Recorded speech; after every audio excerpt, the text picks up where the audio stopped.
tonight, we are continuing the house in Fata, Morgana. And we left off in the final door. Last week, we entered the final door, and Michelle was able to meet and converse face to face with the three men that so wronged Morgana and did the reprehensible actions of draining her of her blood and leaving her to die in the observation tower. It's a very interesting structure for this final door. We entered this door, and we are not a ghost of Fata Morgana Mansion's past observer. We have an active role in the unraveling of this story. When we showed up, Majora's Mask style, it is 3 days before the Harvest Festival, which is the day that Morgana curses the three men. And we started out by finding Mel and kind of explaining to Mel the horrific atrocity that he's in the process of committing by explaining it to Nellie, of all people, as you would expect. Their sibling love goes so deep, and poor phrasing. They're very close. And so now Mel is telling us his side of the Morgana story and coming to grips with the fact that he's, contributing to something very horrible.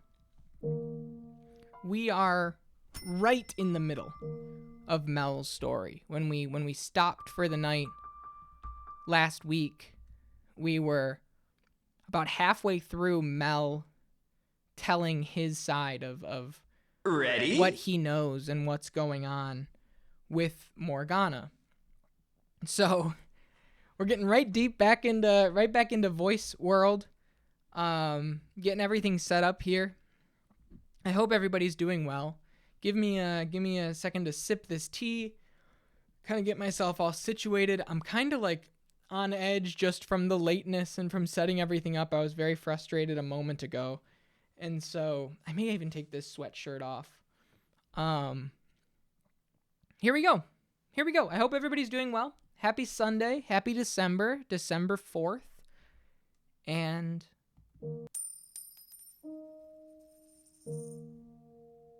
we're back.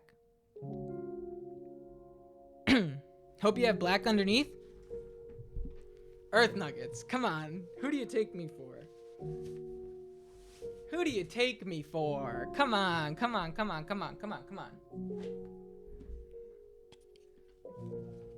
All right. I'll do it. I planned for this.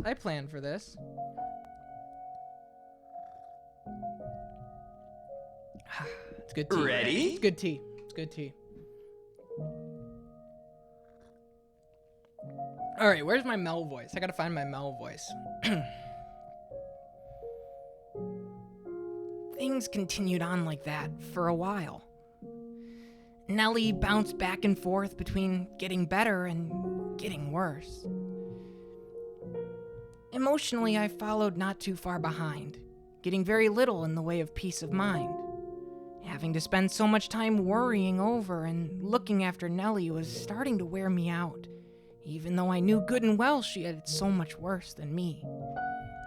I wanted to be done with it all. I wanted to be free. I wanted her to get better as soon as possible, so I could stop agonizing over her. So at some point, I started wishing for a miracle. I didn't care if it came from God, an angel, or something less holy. I just wanted someone to cure Nellie and take the weight off my shoulders. And during one of our walks, I let that slip. And I'll take anything at this point to make her better. I'll even take a miracle if I can get one. I I assumed she would, as she had a tendency to say that people who believed in miracles were delusional. She was, in my mind, very much a realist, which is why her response surprised me so much. Do you sincerely wish for a miracle? What? Do you truly want a miracle, no matter what form it may take? Well, yeah. I've tried everything else. God is all I can ask for help anymore. I know what you're gonna say. There's no such thing as miracles, and if there were, Nellie would already be better. I've prayed every single night for her recovery. It's all just a delusion. I know. Miracles do exist. What? If you have faith, and you sincerely wish for her to be healed, you will be granted your miracle. What are you talking about, Morgana? You've said many times that you wish to know more about me. Yeah, I have. Well, I'll grant you that wish. As you listen to my story, you will come to understand why I said you will never be able to empathize with me. And as you do, hope will sprout up within you. Here in my lakeside cottage, I am known as a witch, but I did not used to be called such. No, I am the daughter of God.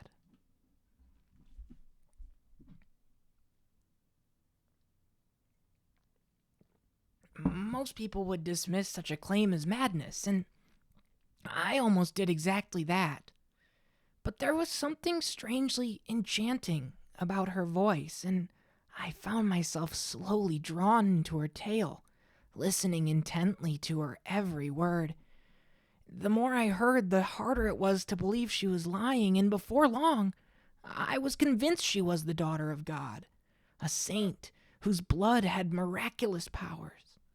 Her first cry ended a lengthy drought in the village where she was born, and her blood cured the sick. She rolled up one sleeve to show me her arm.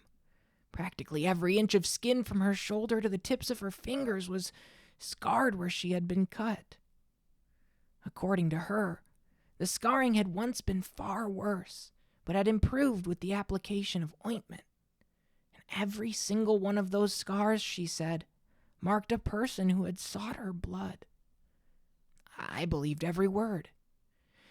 There was something about her that set her apart from most of us normal people, like she was some higher being. They were not self-inflicted wounds, not the marks of someone who tried to take their own life, but symbols of the great sacrifices she'd made. She offered to give Nellie her blood, and without a moment's hesitation, I accepted.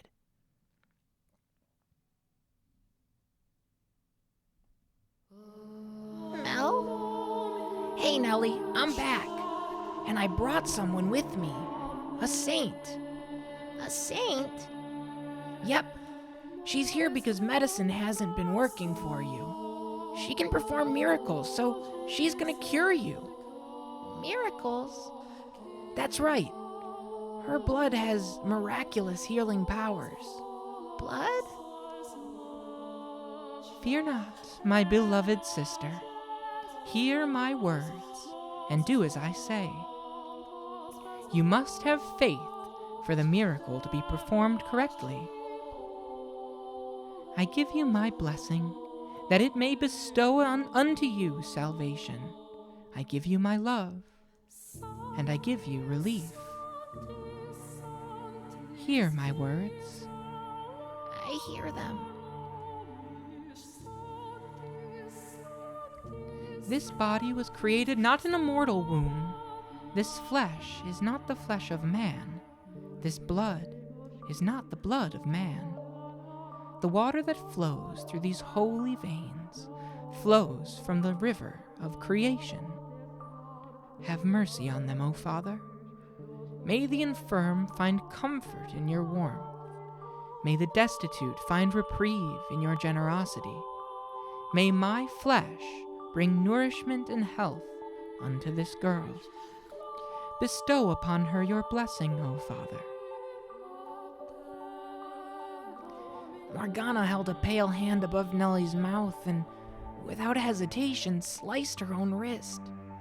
Blood slowly trickled down her middle finger from the cut, dripping into the gap between Nellie's bluish lips. I stood there entranced by the scene. It was like I was witnessing some kind of ritual. I wasn't sure, however, whether to describe it as sacred or profane. Watching the fresh blood trickle from the cut on her wrist made me break out into a sweat, feeling like I was violating a taboo. My knees rattled and I could hardly stay on my feet. Needles prickled my hands, thoughts slipped through my fingers before they could fully form. Had I crossed a line that wasn't meant to be crossed? Had I stepped into territory man was never supposed to enter? In time, I stopped processing Morgana's prayer as words. It became nothing but a rhythmical sequence of sounds, bouncing around in my head. My line of sight grew gradually narrower. What? Are you all right? The ceremony is complete. How's Nellie? She is asleep right now, but she should awaken soon. Oh, good. My blood has the power to cause miracles, but you must remember that the miracle is predicated on your faith.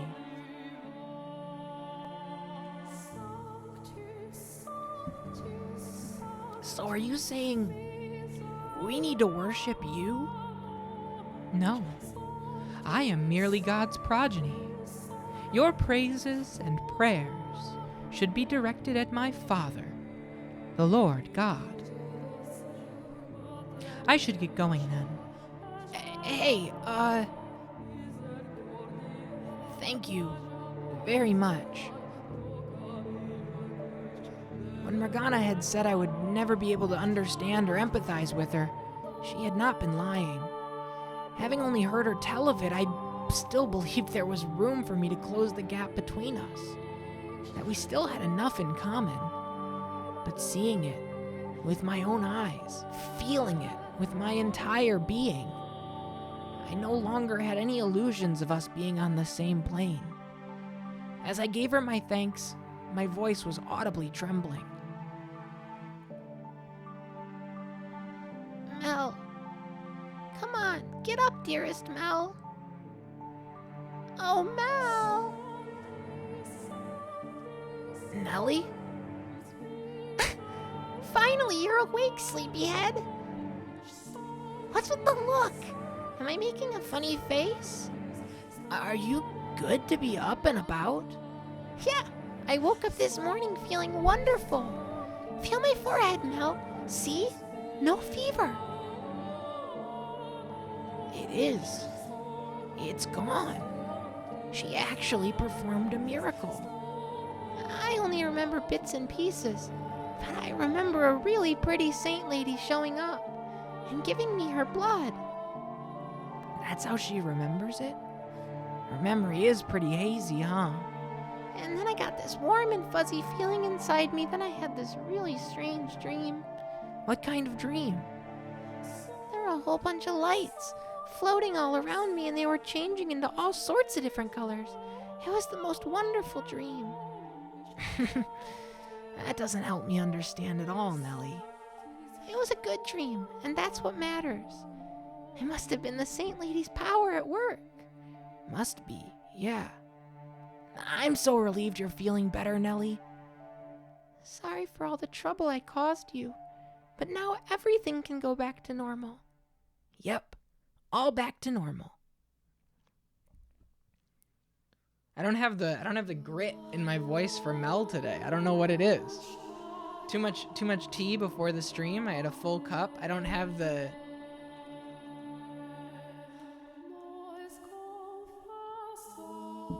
She wants to thank me. Yeah.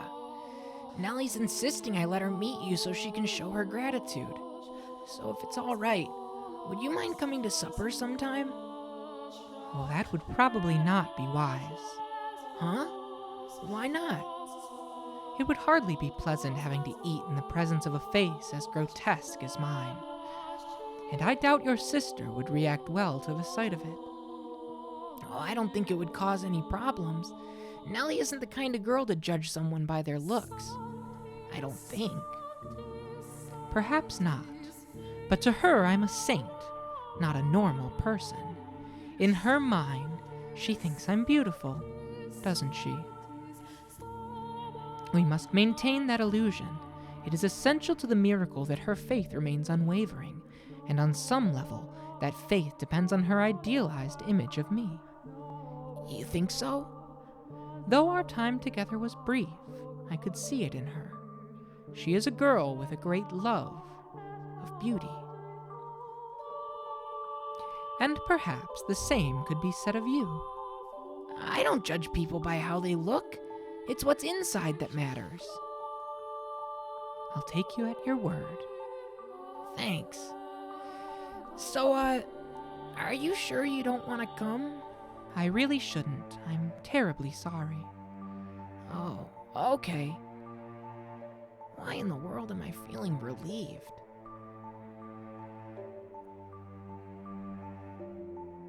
Nellie recovering was a huge weight off my shoulders.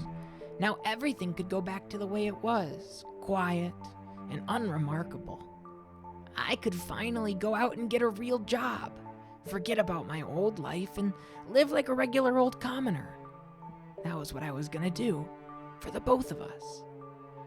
The problem was, Nellie hadn't actually recovered completely. She was in nearly perfect health the first few days after drinking Morgana's blood. But soon her fever came back. She stopped being able to get out of bed, and to top it all off, she started having lengthy coughing fits. During some of them, she coughed up little bits of bloody phlegm. I nearly had a panic attack. So I rushed down to Morgana's cottage and told her what was happening, to which she responded with a quizzical tilt of her head. Nellie's health meant everything to me. It certainly wasn't the curiosity that her head tilt seemed to make it out to be, but it didn't seem to bother her at all. You're in second coffee mode? I'm in second tea mode. It was funny. I drank this tea before the stream started. I got one at like 5:30, and I was like, I might as well have a full cup ready for the stream itself. But I think the throat coat tea is overcoating. You're in second seltzer mode? Nice. The miracle took place, but it didn't persist. That doesn't make much sense. But it's true. She can't get out of bed.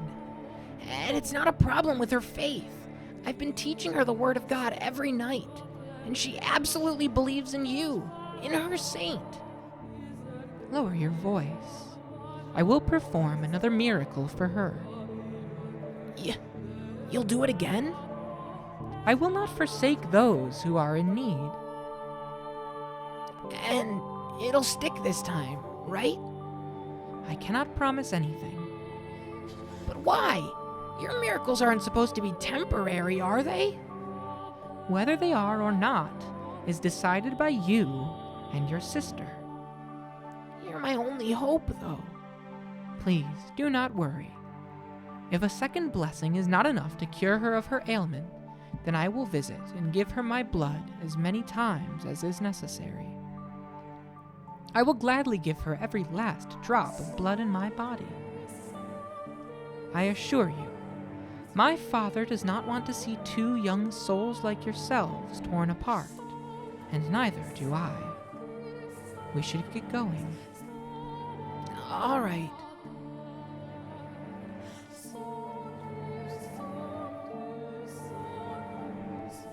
For the second time, Morgana had Nellie drink of her blood, and for the second time she was healthy again the next morning. And for the second time, she fell ill again shortly thereafter. Her fever returned, I went to get Morgana, and she gave Nellie her blood. The cycle repeated again and again, and every time I had to watch her go through that ceremony, it was exhausting. and I wasn't sure I could handle it too much longer. Started thinking maybe there wasn't anything sacred about any of this, that it was as blasphemous as it looked from the outside. I was making a girl cut her own wrist and feed my sister her blood. Nothing about that sounded right, but I had nowhere else to go, no one else to ask for help. When I was with Morgana, listening to her words of reassurance, she without fail wiped away all the doubts I had had. It wasn't until after she left that wave of regret hit me. I wasn't sure what was right and wrong anymore. I wasn't sure what to do anymore. Every time I went to see Morgana, it got more and more difficult to look her in the eye. I stopped asking her on walks as often, stopped trying to have chats with her, not so much out of a sense of guilt, but because I was getting to be afraid of her.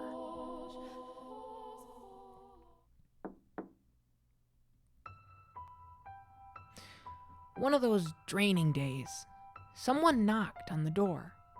I hadn't asked Morgana to come down that day, so I wasn't sure who it could be.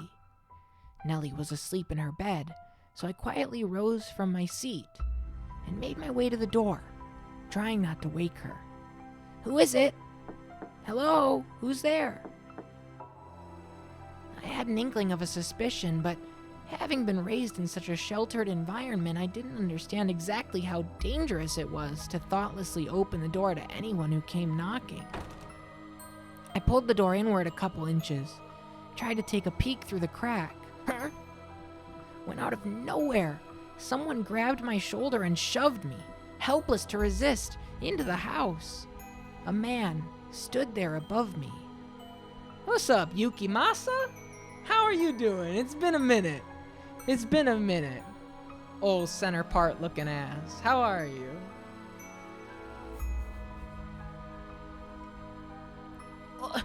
What do you think you're doing? What do you want from me? I don't have anything valuable. I'm just a regular old peasant. I'm not here to rob you. What? My hairdo for 2023? Okay. Just center part it? We'd have to do some work. I got like a zigzag part going right now.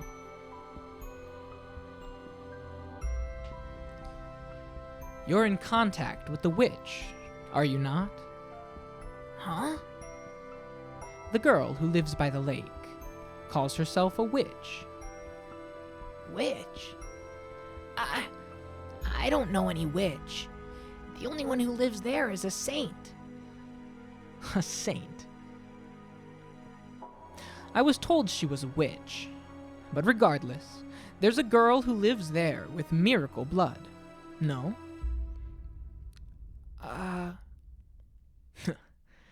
Looks like I've got the right person. Wait, what do you want from me? I want you to help me. Huh? I need you to lure the witch out in the open. And why do you need that? Because I need her blood. I need to get my hands on the witch's miracle blood. Then go ask her for it yourself.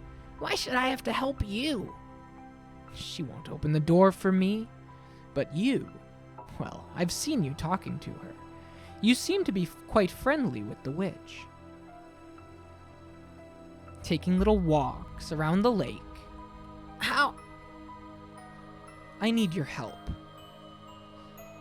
And what are you gonna do once you have her outside? I have orders from the Lord to take her captive. What? The Lord? Why would he? That's none of your concern. You expect me to buy that? All I need from you is to get the witch out of that house. And why would I? She doesn't trust me. I could always force my way in, but there's a chance something might go wrong, and I can't risk that. If she hears your voice, she'll open the door. Yes? The witch trusts you, unlike me.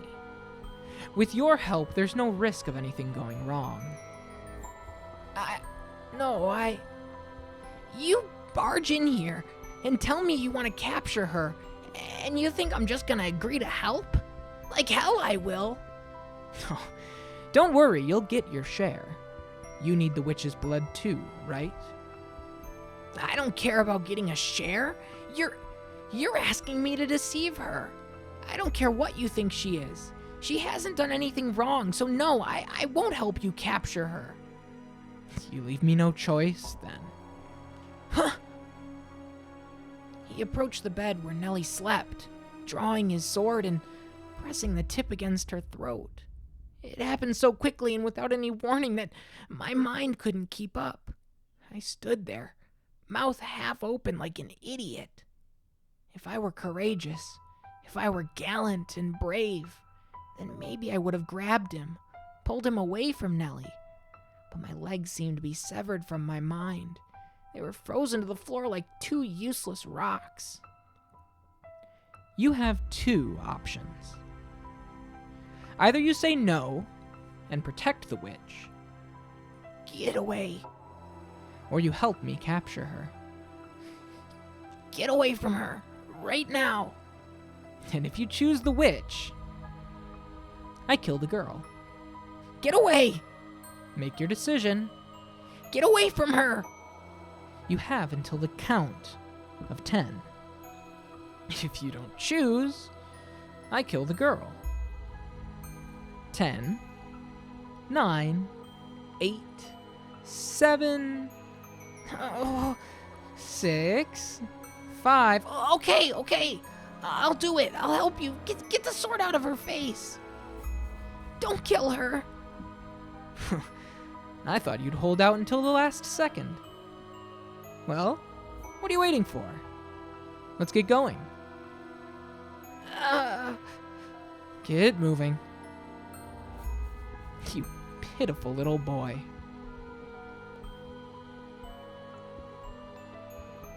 I felt like jumping into a lake.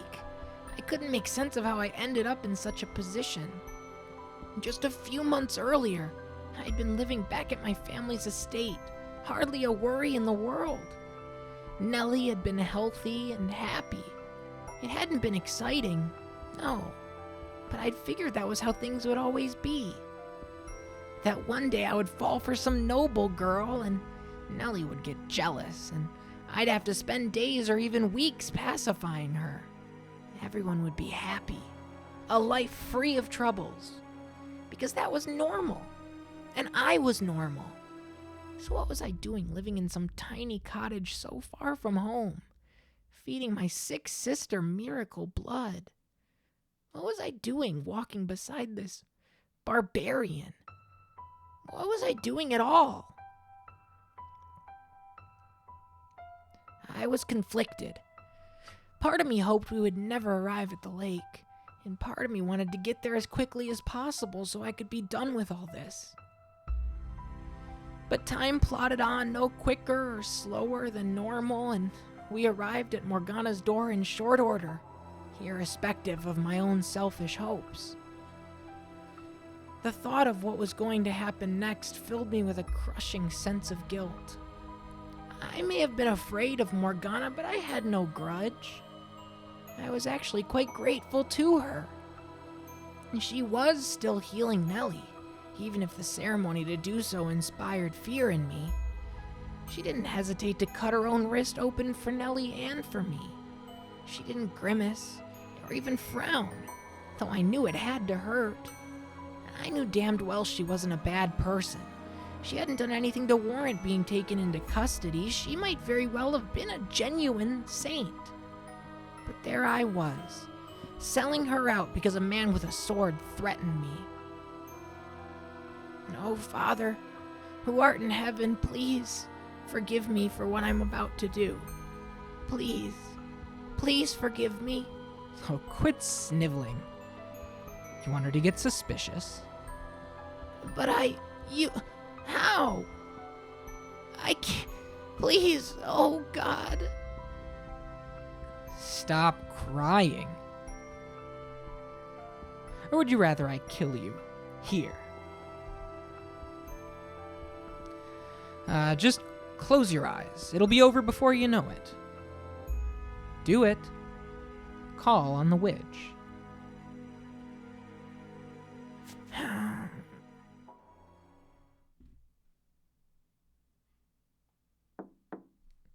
Who's there? It's me.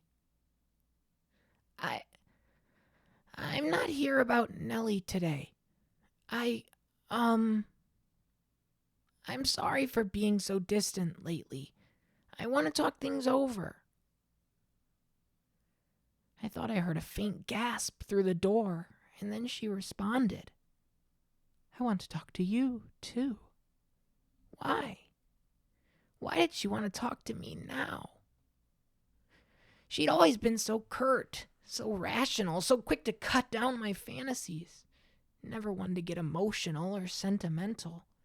She'd always given off the impression of being something greater than we mere humans. Always been so aloof, never giving any indication she thought anything of me at all. So why? Why did she sound like a normal girl? Now? Why was her voice trembling slightly when she said she wanted to talk? Why now, of all times?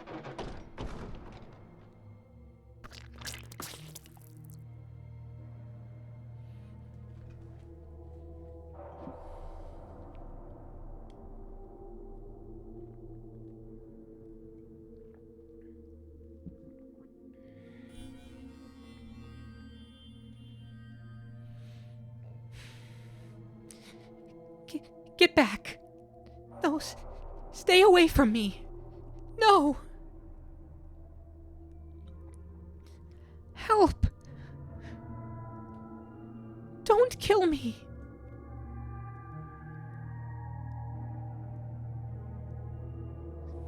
Take it. What? That's your share. It should last you long enough.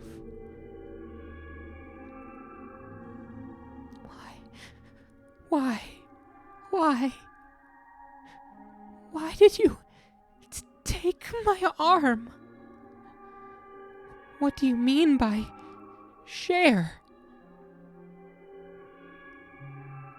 Why?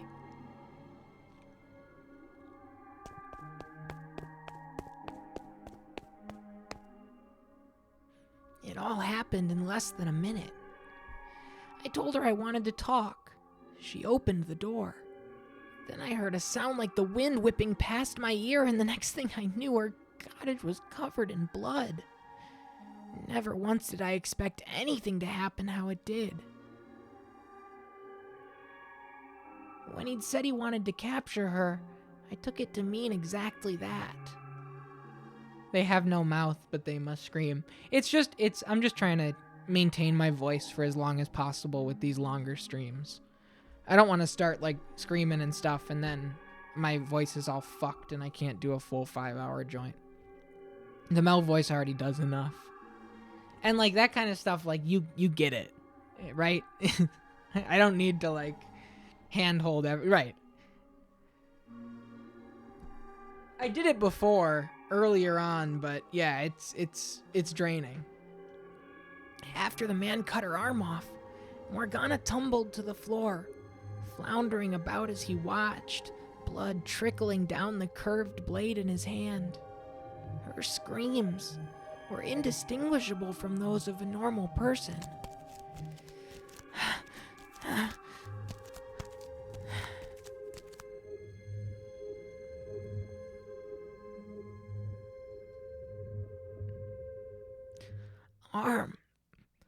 Her arm!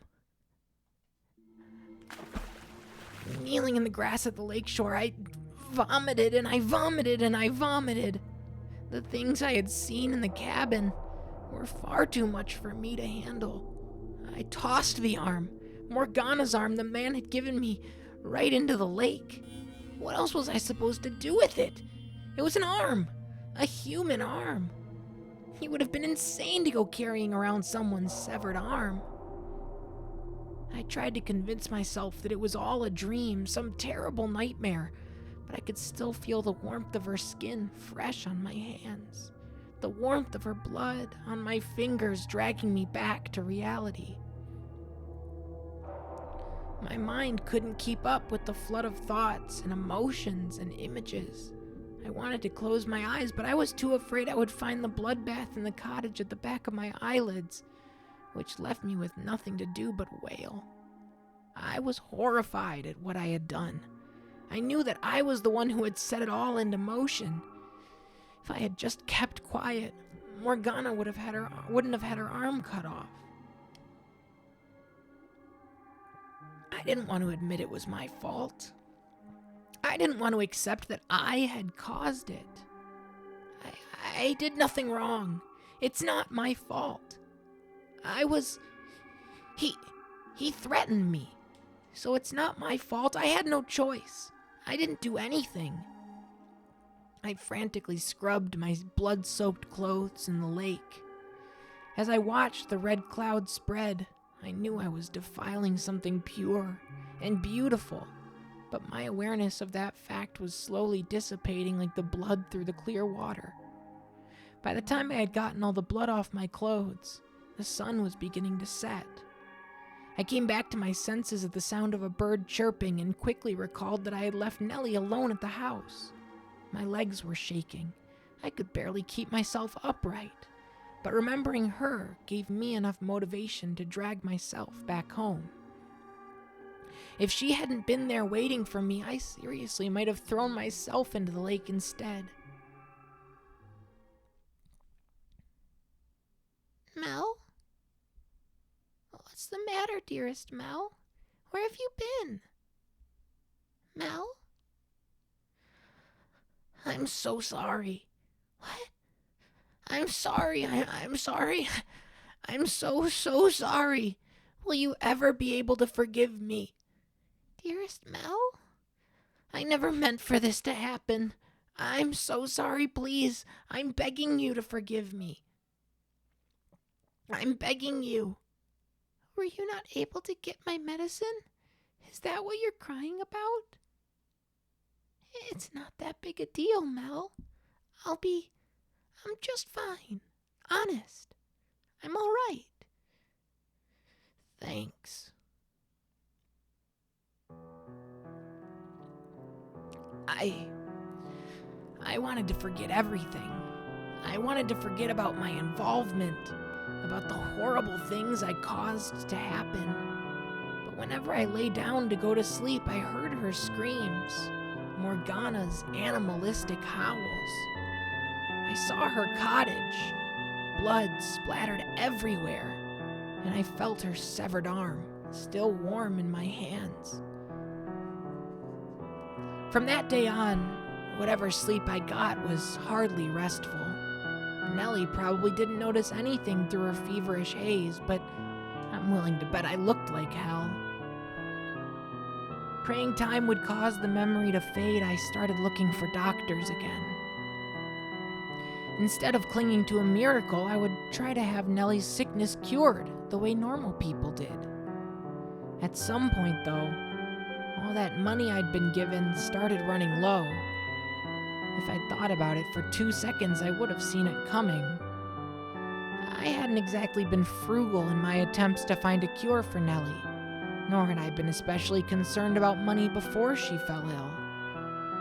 I was so used to living like an aristocrat, I hadn't succeeded in breaking those old habits, which left me with only one thing I could do: be with her day in and day out. Every day that passed, I lost a little more hope. If I couldn't do anything and Nellie died, I would be utterly alone, and that was what scared me more than anything. The nightmares were eating away at me, leaving me with nowhere to run. And if I didn't have someone there with me, I wouldn't have been able to hold myself together. After 3 or so days of me sitting by Nellie's bedside, hardly moving, there was a knock on the door. Who's there? Who is it? Open the door. Unless you want me to kick it down. My suspicion was correct.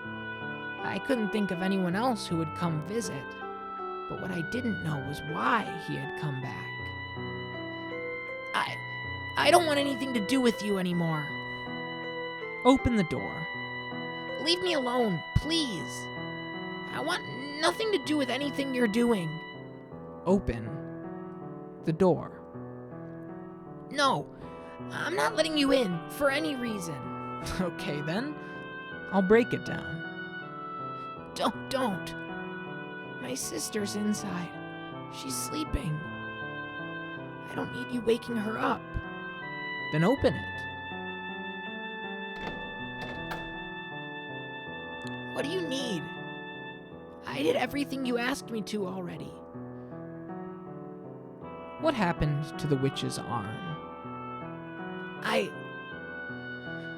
threw it. I threw it away.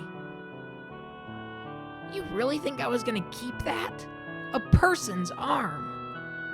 Mel, what's going on? Do we have a visitor? Nellie, I should get them something to drink. don't worry about it, Nellie. You get some sleep, all right? Can we go outside? I'd really rather not talk in here. Fine by me.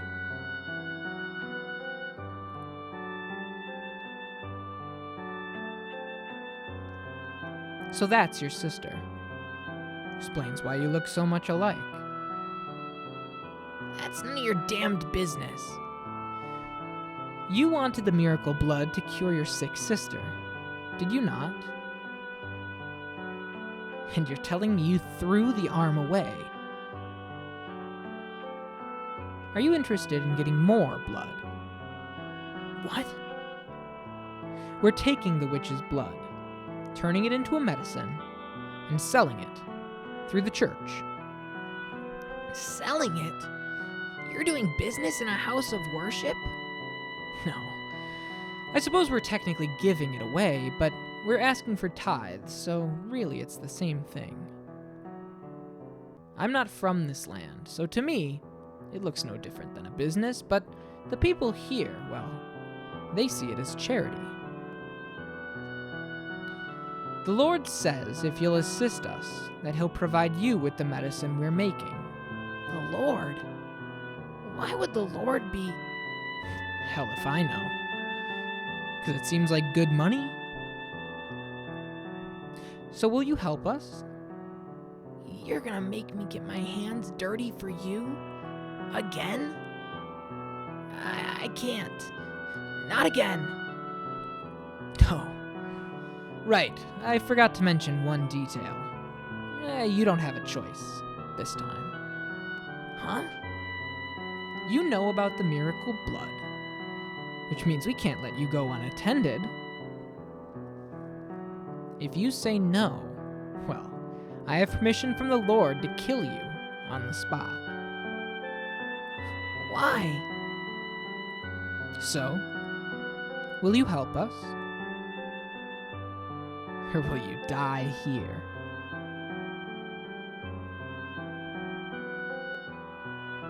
What was the right thing for me to do then? Should I have fought back and died? Should I have tried to run? Should I have taken my own life? I'm sure you've heard enough to know by now that I'm a weakling, a pushover. I didn't have the spine to do anything but to agree to meet with the Lord. And He told me about the mansion, and He gave me one of a set of 3 keys. I wanted so badly to get rid of this key, but with that man's shadow constantly hanging over me, I couldn't bring myself to do it. Not when I could be the next one to end up losing a limb or two. There was no way I could have disobeyed them. Mel, stop going, challenge. He's crying, man. He's crying. He's trying, but he's crying. It's so fucked up he didn't get a choice this time. Like the last time when he actually got the choice. Right. Last time when it was like, hey, here's your choice. I kill your only sister, or you help me kidnap this witch. By the way, he's like 16 years old. And that's everything that happened 6 months ago. Every day since I arrived here, I've brought Morgana breakfast and supper. She doesn't say anything, but I saw it in her eyes the first time I stepped through that door. How could you do that to me? I've never looked her in the eyes since, because I'm too afraid about what I might see in them.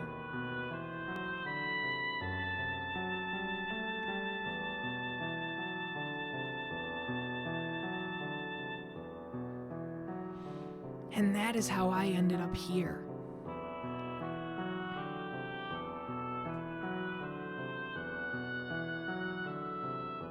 So he was threatened. He didn't actually want to cause Morgana harm. That doesn't excuse what he's done, though. See, what did I tell you? I'm not at all the brother you thought I was. Mock me, ridicule me, call me worthless, a coward, a terrible person. Go on. What are you waiting for? But you were threatened, Mel. He said he would hurt me, hurt you. That's the only reason you went along with him. He didn't do anything wrong, dearest Mel. The other man is the bad guy, not you. You did the best you could. You didn't have a choice. That terrible man forced you to do everything. Nellie, You didn't do anything wrong, dearest Mel. no, I didn't. I didn't do anything wrong. I had no other choice. That's not true. All you're doing is closing your eyes. What? You mustn't coddle yourself. What was I supposed to do then? Don't be mean to my Mel. Did you really do the best you could? Did you even once try to do something about the situation, as hopeless as it may have seemed? Could you not even conceive of any other options? Could you not have come up with something else to say at Morgana's house? Something that might have given her even the slightest clue that she was in danger. But When she opened the door, did you do anything? Did you even so much as attempt to stop him? my legs were shaking so bad, I couldn't move. There's no way I could have stopped him. Then at the very least, you shouldn't have fled. You should have stayed, told her the truth. That you weren't there willingly, and maybe she wouldn't have felt so utterly betrayed. But he was there. You think I could have actually stayed there with him? Not a chance. It's not like Morgana would have. She opened the door because she trusted you. She isn't the easiest person to read, but she was opening up to you. And what did you do with that trust? Stop it, please. You've made your point. It's not all Mel's fault either. If anything, he's a victim. He's just trying to protect me. Were you listening to anything he said, Nellie? You fucking 9-year-old fool? You were not Mel's first priority. He did what he did for his own sake. What did you expect me to do? Pull courage I don't have out of thin air?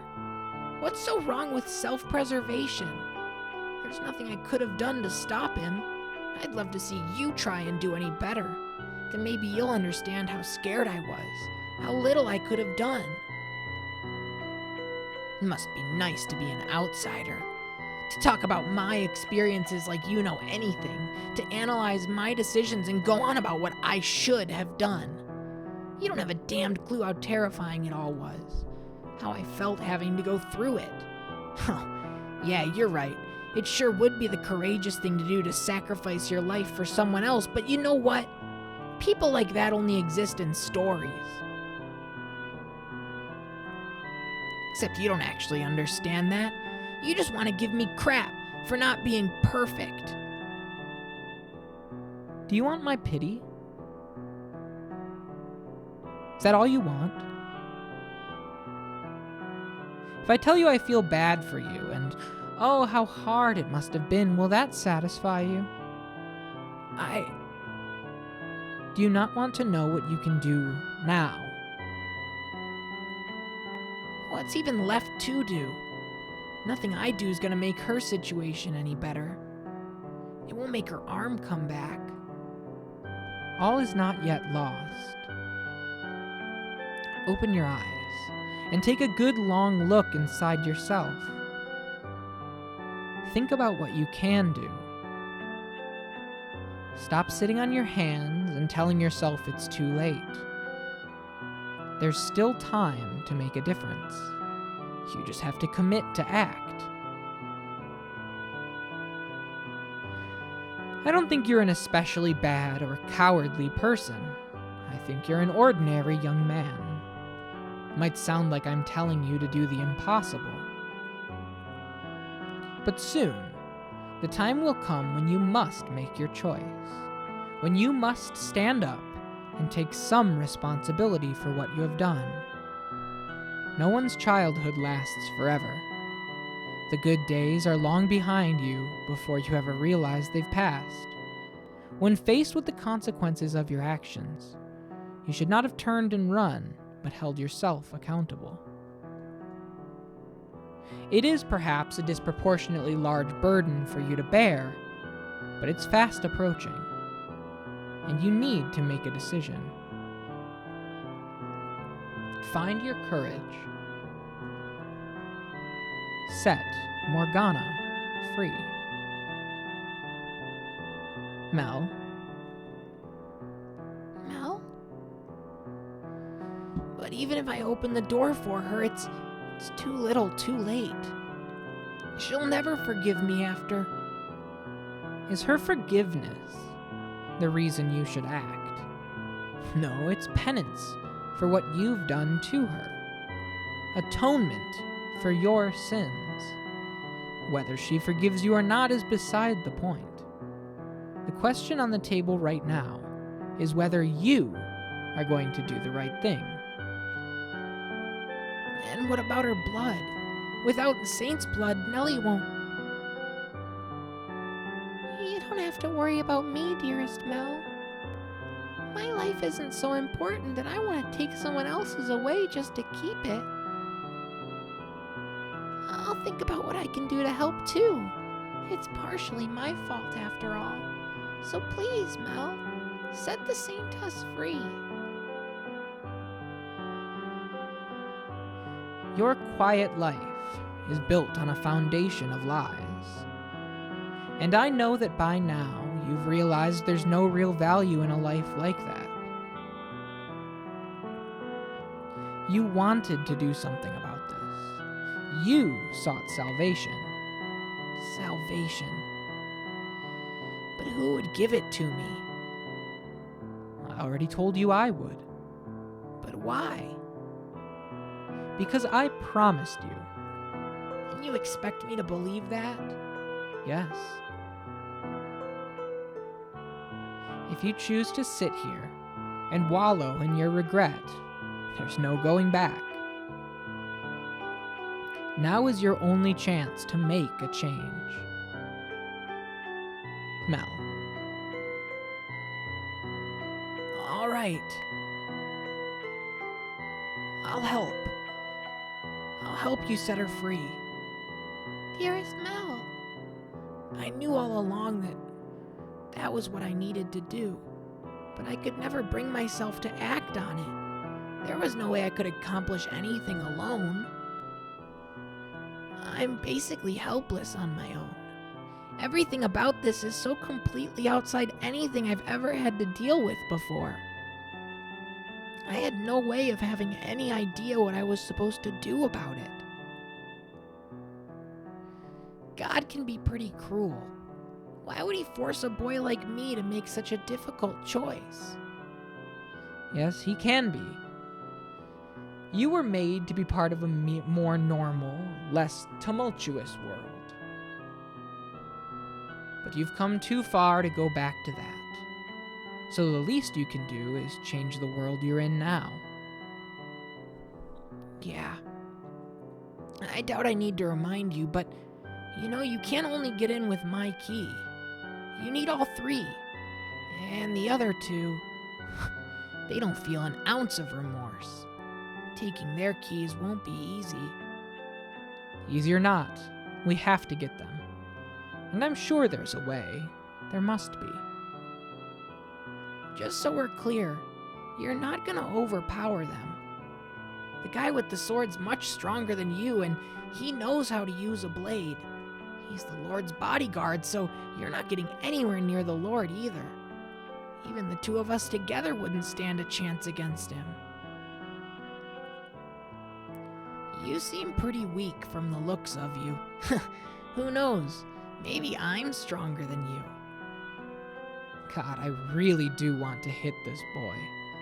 Deep breaths, Michelle, deep breaths. If we all chipped in for you to hire the PNG tubers we found last week to help you read... No, I mean, we're done. We're done. And also, cool question, but I like doing it. I loved that group read last week. Floyd, what's up, by the way? I loved checking out that group read, and hearing that they did Silver Case, too, is awesome, because Silver Case is one of the VNs I'm most looking forward to on the channel. But, no, I like doing it. I'm 40 hours in. I have to like doing it. There must be some way we can get their keys. I know they both have people they're close to. Huh? People they're close to? We can talk about that later. Now that you've made your decision, talking with me isn't your top priority, is it? Mel? Nellie? I'm sorry for involving you in all this. And I'm really sorry for being, well, what I am. I'm no prince, that's for sure. You always were my prince, though, dearest Mel. You did your best to be the brother I wanted you to be. Honestly, I adored the way you fawned over me. All that affection just felt so good. What? It made me feel like I was special, important. Having someone to care for, to pamper, it was empowering. That's the kind of guy your brother is. If someone else, some other girl, were ever to show up and call me her prince, say she loved me, I'd probably try and act like a prince for her too. Why would you say that? Because all this, it's been so hard on me. Such a huge weight on my shoulders that every so often I would think, just how much easier would it be if I could get rid of her? If Morgana was just a regular girl, not a saint or a witch or any of that. Just a pretty girl about my age. Well, she might have been the one getting all my attention instead of you. That's who I am.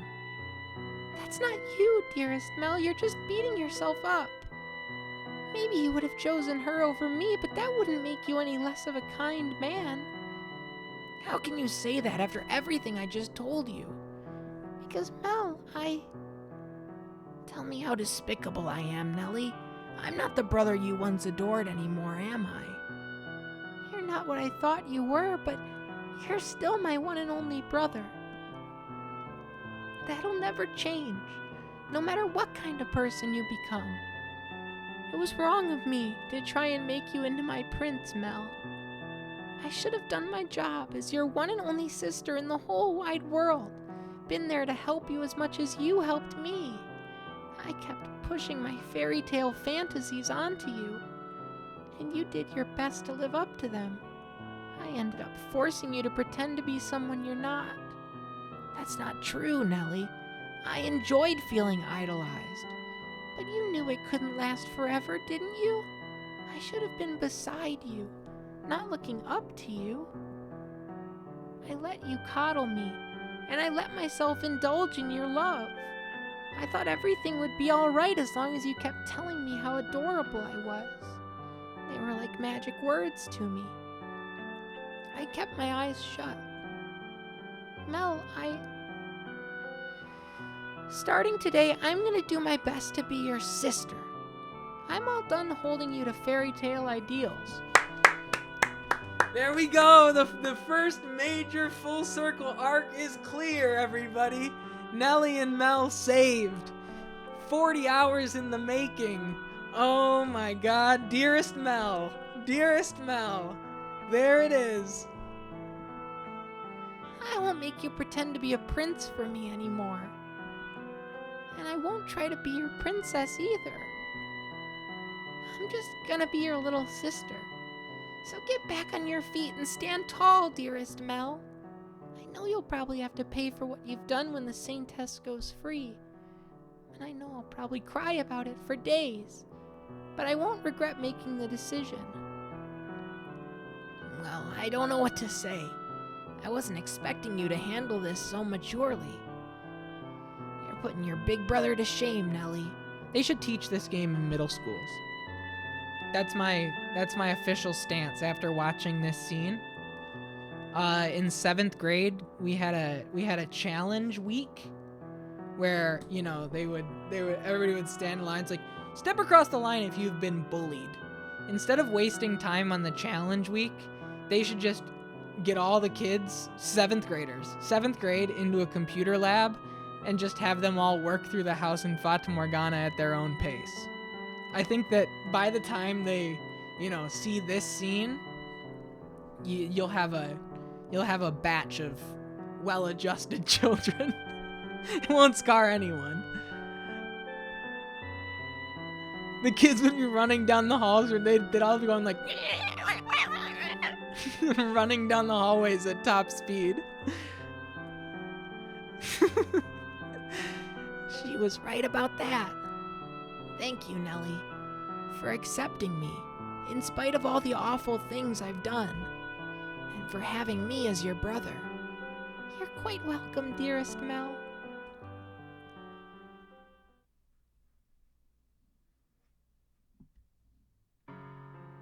Well, it looks like that's one problem solved. They've finally reached the point in their relationship where they belong. If she could have come to terms with herself sooner, come to an understanding with him, then maybe she could have reeled in her ideals before she lost control of them. Yeah, maybe. This Nellie and the other Nellie seem to be of the same essence. They both have a, somewhat excessive love for their brothers.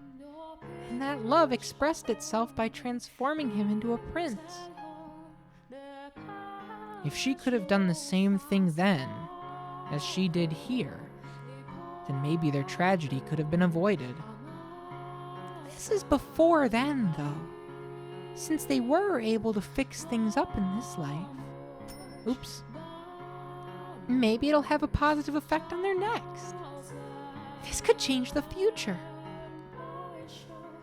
They may share the same souls, but they lived in completely different times. Do you really think something like this could have any effect on the lives of people hundreds of years from now? Well, there's no way to be certain, of course, but considering how tightly the two seem to be bound, I doubt it'll have no effect. I hope it has some effect. Giselle. I was there in the mansion as it all happened, and I just stood by and watched. I feel so guilty about that. If I had done something, then maybe it wouldn't have turned out like that. I hate what I was then, what I was until just recently. From the memories left imprinted throughout the mansion, I showed you bits and pieces of their lives, and as I told you their tale, the only thing I contributed was disparaging commentary. Oh, I don't feel like you were that critical of them. I absolutely was. I talked about them like they were somehow beneath me.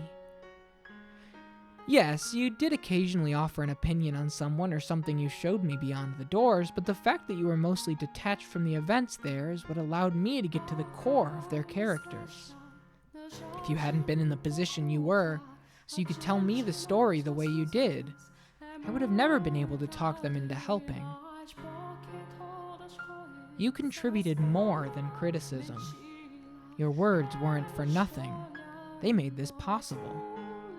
Makes me feel a lot better hearing that from you. And if you still regret your inaction, then make up for it now by taking action here, and have faith that it will bear fruit in their next lives. Author just complimenting their own character writing? Yeah, without a doubt. This is just a self-pat on the back right now. And you know what? You deserve it, Keika. Hanada-san. Hanada-sensei. My king. I will. I wonder if Morgana might have a change of heart too. Hey, pump the brakes. Let's not go too crazy, Giselle. It's not like Mel wanted to bring her so much pain. He deeply regrets what he did, so maybe she won't bear quite as much resentment for him when she learns that. Yeah, I know what you're gonna say. If that was enough to assuage her, she wouldn't have held on to that hatred for those hundreds of years. Still, though, I hope it does something for her, however small. As do I. It's gotten pretty late, so I'm gonna take Nellie back to the cottage. Okay. If you have some secret plan to get the other 2 keys, could you fill me in on it tomorrow? Sure. Also, I could get you another room if you wanted. This one isn't the nicest. No, it's fine. I've come to realize I'm more at home in less comfortable environments. Michelle, am I just imagining it, or was that as depressing as it sounded? That's not quite what I was going for. Well, anyway, if you're fine with it, suit yourself. Say, I've got one huge, lingering question, if you wouldn't mind enlightening me. Yes? Why would you go to such lengths for me? You seem to know Morgana, so I can understand why you'd be fighting for her, but me? I had a part in putting her in that tower. You have every reason to hate me. So why would you want to help me? If this was all it took for me to hate someone, well, I would curse every last man and woman in the world. I bear no animosity for you, and even if I did, you've committed to take action. That doesn't explain why you were so concerned about us. It almost seemed like you actually cared about me and Nellie. But we're complete strangers. We just met today. Because some part of me couldn't think of you as strangers anymore. Huh? That's right. When he came by this afternoon to talk, he didn't feel like a stranger to me either. It was weird, like he'd known me my whole life. So I made him into my second brother. Your second brother? You're more than welcome to change the order, Nellie. Make him number 2 and me number 1. I wish I could join in and be big sister number 1. I'll have to think about it. After all that, you might be number 1 material. Whoa. Why is that even up for consideration? I'm just kidding, dearest Mel. Oh. I'm still kind of confused, but anyway, I'm glad someone like you showed up. I've actually been praying every night for God to send someone who can get me out of this. I really am useless all on my own, constantly looking for someone to help me, unable to do anything by myself. And trust me, I realize how pathetic that is. Now you must have had a pretty good life to be able to be so proactive in the face of adversity. I bet you had everyone's respect, helped people in need, and had plenty of friends who had your back. Weren't tossed out by your family like I was. You must have been incredibly blessed. I'm jealous, really. Sorry, that came out of nowhere, I know. Well, I should be going. See you tomorrow. Good night, Michelle, brother number 2. Good night. Michelle. He wasn't trying to be. I know. I just thought it was rather funny. I'm not taking a stand because I've been blessed, but because I've got nothing left to lose. I fight for Morgana because I understand what it's like to be tortured day after day, having experienced the loss of my siblings. I didn't want the two of them to go through the same thing. If anything, it's those who have lost the most that are most likely to take action. I'm not sure if you've realized it or not, Michelle. But you've gotten to be a great deal more expressive since arriving in this era. I can't see your face, but I can hear it in your voice, and I can feel it in your presence. So I'm sure it's showing there too, making all sorts of faces I've never seen before. Some of the things you've lost, well, you seem to be getting back, so you can't say you've got nothing left to lose anymore. Promise me you'll let me see all these new faces for myself someday? I will. I promise. If we can manage to destroy the mansion, well, that should release you from its darkness and allow us to see each other once again. I trust you. I have faith we can do this. Wait. But with the mansion's destruction, both our souls should be returned to their rightful places, which would mean erased from existence. Giselle? What? I just thought I sensed you grimacing. Wow, you felt that? What's the matter? Sorry, I didn't want to bring down the mood. And I know this is asking for the moon, but I was just thinking it would be nice if you had a life you could go back to. If I did? Yeah, I mean, here you are, expressive as you've ever been, walking around outside, being around other people, talking to them after all that time in the mansion, and without a life of your own to go back to. I'm sorry.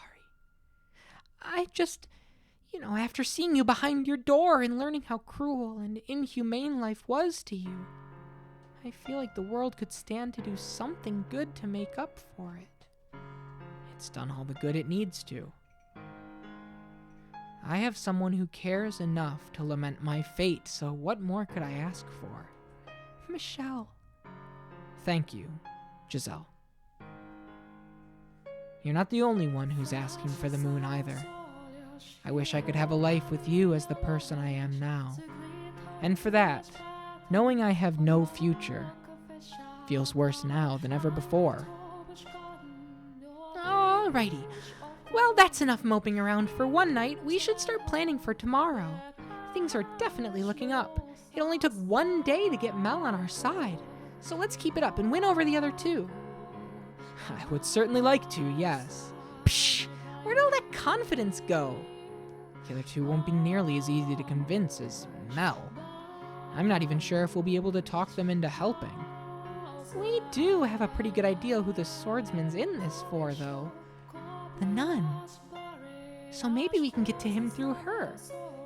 Like we did today with Nellie and Mel. Maybe.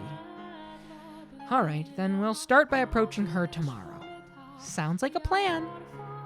The Lord, though. Him I'm not so sure about. I'm assuming he's from behind the third door, but we didn't run into anyone he was close with today. And in Morgana's telling of the events of the Harvest Festival, she only mentioned 5 people. Let's see. The Lord, the swordsman, Mel, Nellie, and the nun. There's one person unaccounted for. Well, we just haven't run into him yet. That's all. If he's the man from the third door, I can't imagine she won't be here too. Well, who's losing their confidence now? In any event, tomorrow we talk to the nun. I only hope it goes as well as it did today. You've got me. You don't have anything to worry about. Or, all things considered, you might not even need me. No, I wouldn't say that. You handled Mel pretty amazingly, though. I'm not gonna lie. My heart was pounding the whole time. I was afraid you were gonna slip up and say something boneheaded. But you managed to keep it together, and I didn't have to come to the rescue. Well, I could make a book of quotes out of your performance today. Oh, for the love of God, please don't.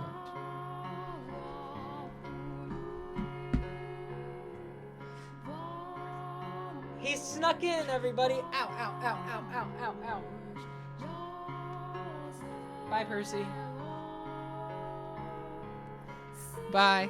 Thank you. So I'm not concerned at all. Say whatever you think is the right thing to say. I'm more than happy to sit back and watch. The more you pile on the expectations, the more afraid it makes me that I'm gonna trip up.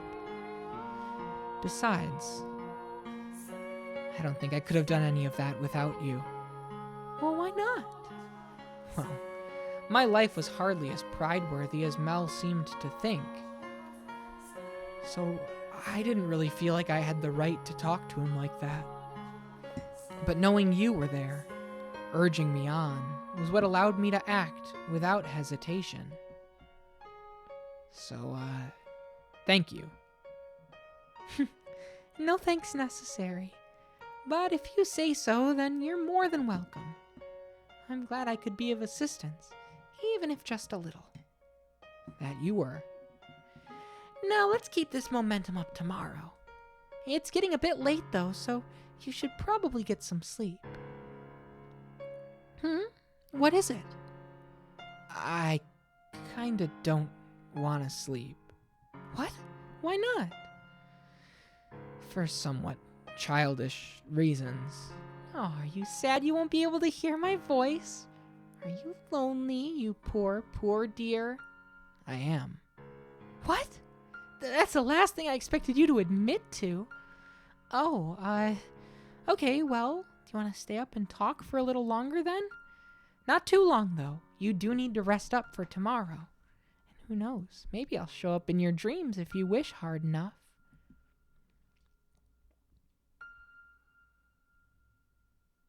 The fact that I'm even able to talk with Giselle right now is a miracle and a blessing. So is it avarice for me to yearn for more, knowing I've already been granted such a great bounty?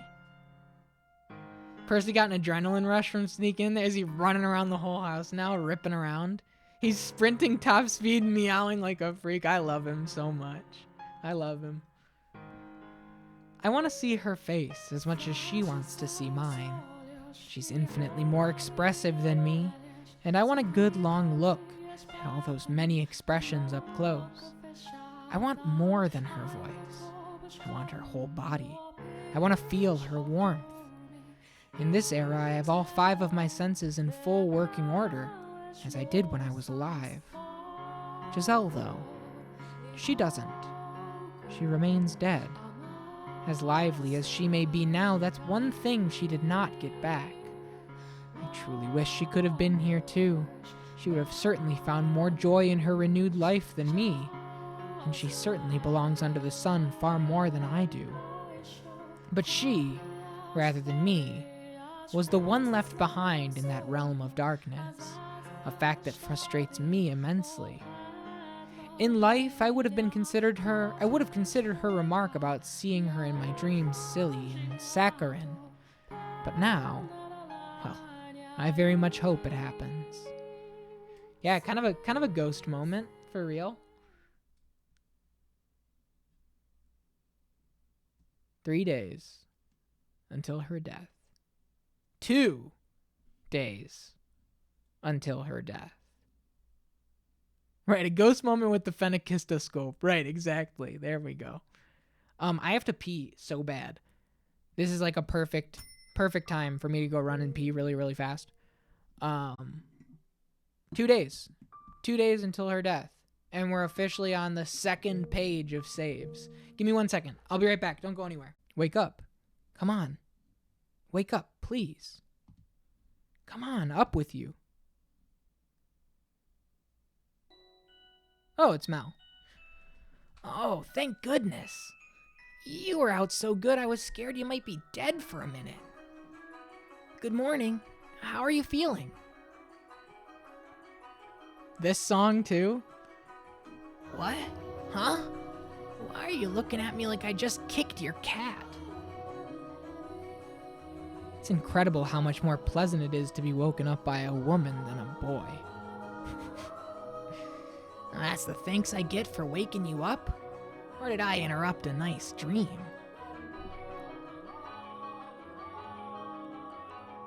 I did, didn't I? I bet it was a dirty dream, too. You definitely seem like a mind-in-the-gutter kind of guy.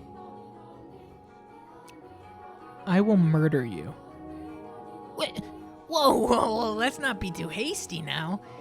You said you were gonna help me out, and that doesn't seem very helpful. Near Year's? And the worst part is how similar his wake-up call was to Giselle's. Well, start with Near Year's. I'm just kidding. And you know, I can get up on my own. Fair enough, I guess. Though put yourself in my shoes for a second. I came in... Do an apostrophe after year. Because it's the day, it's New Year's Day. There's only one New Year, and that's its day. But Questies doesn't have an apostrophe. I don't know. You can do whatever you want. Unless you meant to say anything. Which, in that case, yeah, you can't because you said another.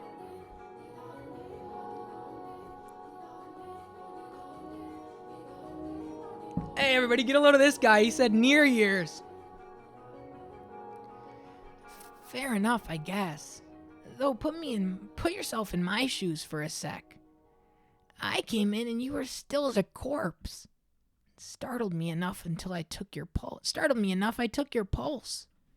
He touched me while I was sleeping? It was faint, but it was there. I'll have to check later.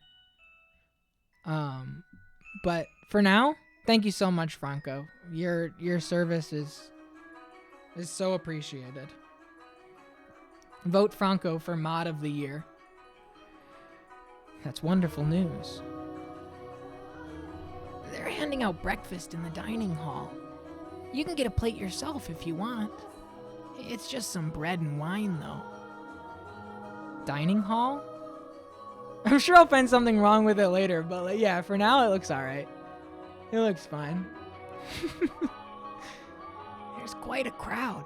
All the people here helping with festival prep. So you should probably hurry if you want to get some. Hold on. I need a minute. My mind's still waking up. First off, I thought you said the church wasn't offering boarding at the moment. So why a dining hall? Oh, right, it's not, but they still do offer breakfast. For free, of course. I see. Now, what do you mean by festival prep? As I mentioned yesterday, the Heart of the Harvest Festival is here at the church, but it's a citywide event. There are all sorts of supplies that need to be purchased, decorations made and put up, that sort of thing. So we've got volunteers from the city here to help. I see. I believe today they're supposed to be putting up decorations outside the chapel, so the courtyard should be a bustle. The courtyard? Oh, yeah. It's less court, more yard, really. We passed through it on our way here yesterday. Oh, right. I think I know what you're referring to. So, as long as I'm here, I don't have much choice but to help with prep. I'd honestly rather set Morgana free right now. But the other two are bound to find out if either of us do anything too conspicuous. So for now, I should stick to my routine, at least where people can see me. That would be the smart thing to do. Yeah. Anyway, let me know when you're planning on doing anything. If there's anything I can do to help, I will. I'll let you know. Okay, well, I should get going. See you later, I guess.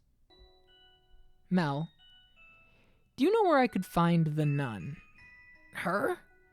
Oh, she should be in the dining hall. Thank you. And the other two men? The Lord and his bodyguard. Well, they're only around early mornings and nights, so I doubt either of them are here right now. Why only then?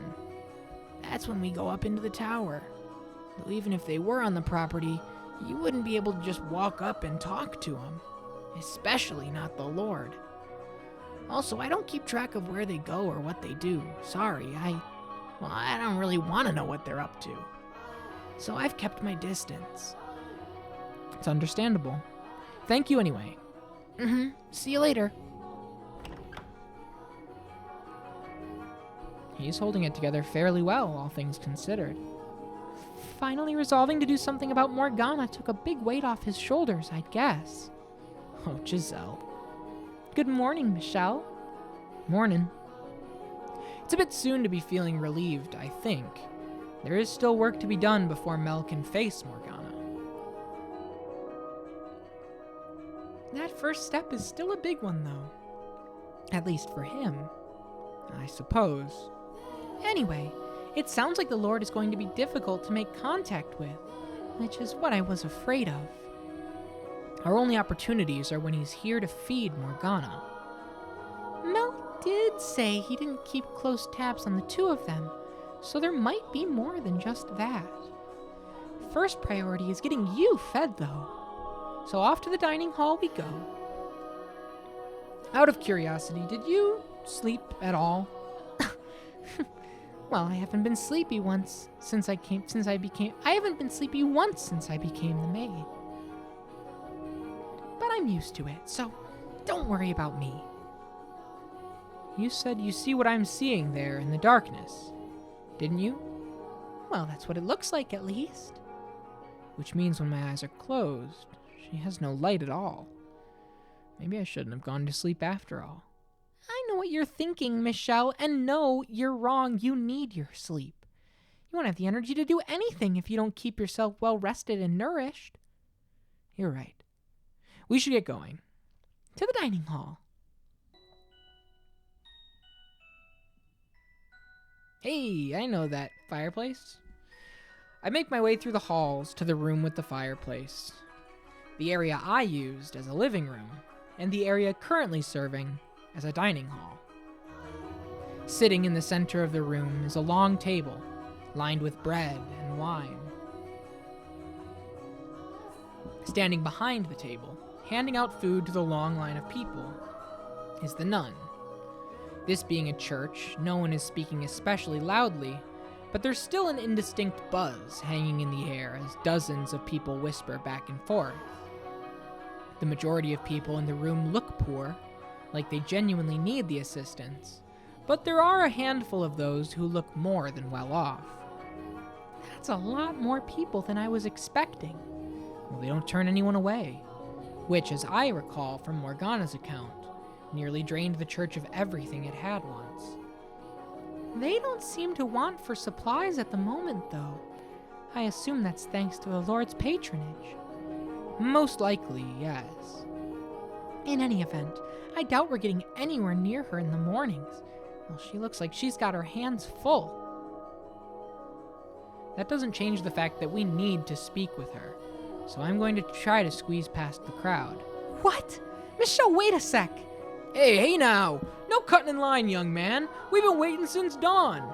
Please, let me through. I have business with the nun. I ain't letting you through just 'cause you told me to. This is important. No more important than any of our business. Our lives depend on this food, so get your tail back to the end of the line. Well, here we go.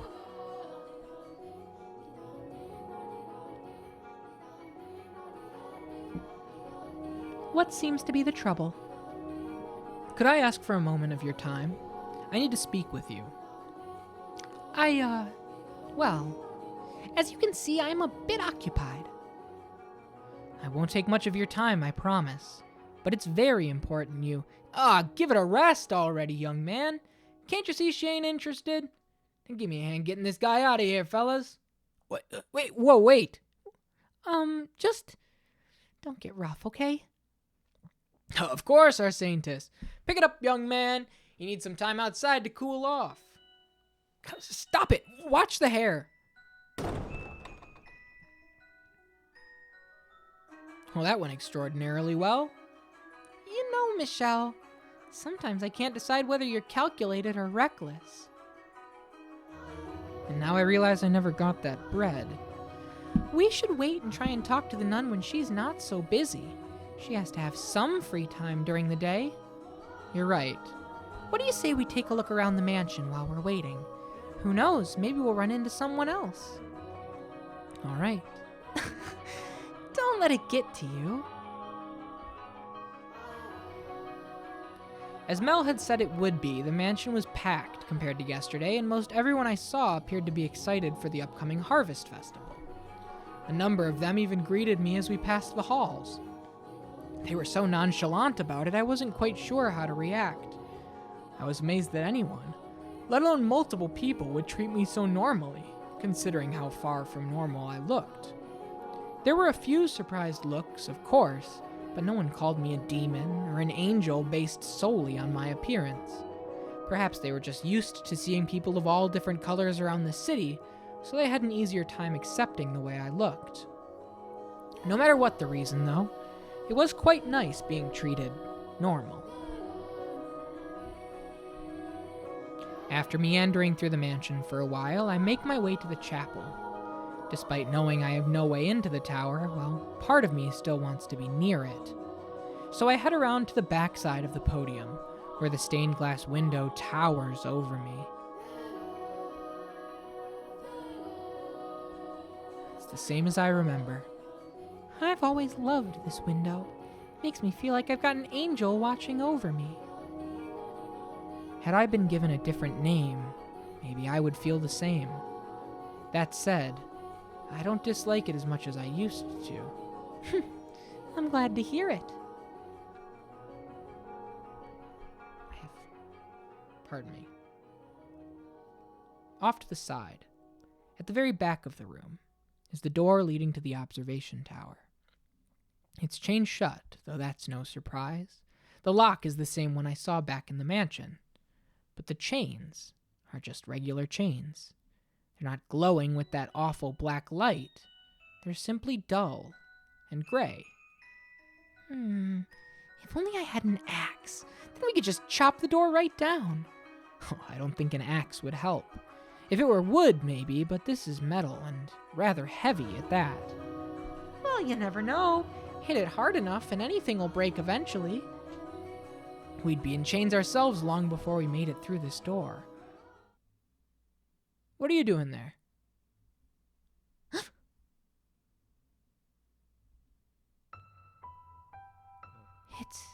It's him.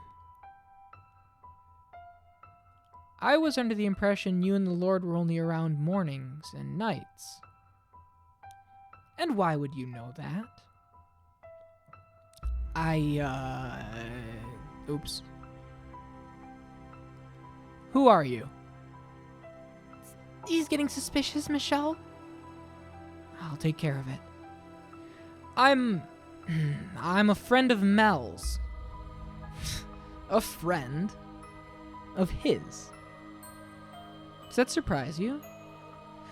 Never once have I seen a friend of his before. He has plenty of friends, I'm sure. No one has had an opportunity to pay him a visit. That's all. Never mind the boy's social dealings. Was he the one who told you my schedule? That I work for the Lord? Well, I've got to be careful about what I say here. He's going to start getting suspicious of Mel. I asked him. And asked him what? Well, I heard some talk around town saying the Lord was seen coming in and out of this estate on more than one occasion. Naturally, that caught my attention. A lowly peasant like myself almost never has the opportunity to cross paths with the Lord. So hearing he was a regular visitor here, I was hoping to have the honor of catching a glance at him. When I asked Mel about the Lord, He mentioned he had a bodyguard, which got me wondering, what kind of person would someone so distinguished entrust his life to? Dig around too much and you're liable to end up in the ground yourself. So he told you I was the Lord's bodyguard. Well, was he not supposed to for some reason? No. It's true, I am his bodyguard. The question is, how did you know it was me? It wasn't difficult. You do rather stand out from the crowd. From Mel's description, I was able to recognize you almost immediately. If our roles were reversed, you'd have similarly little trouble identifying me from a short description. The only thing distinct about me is my race. Well, that and the goofy middle part.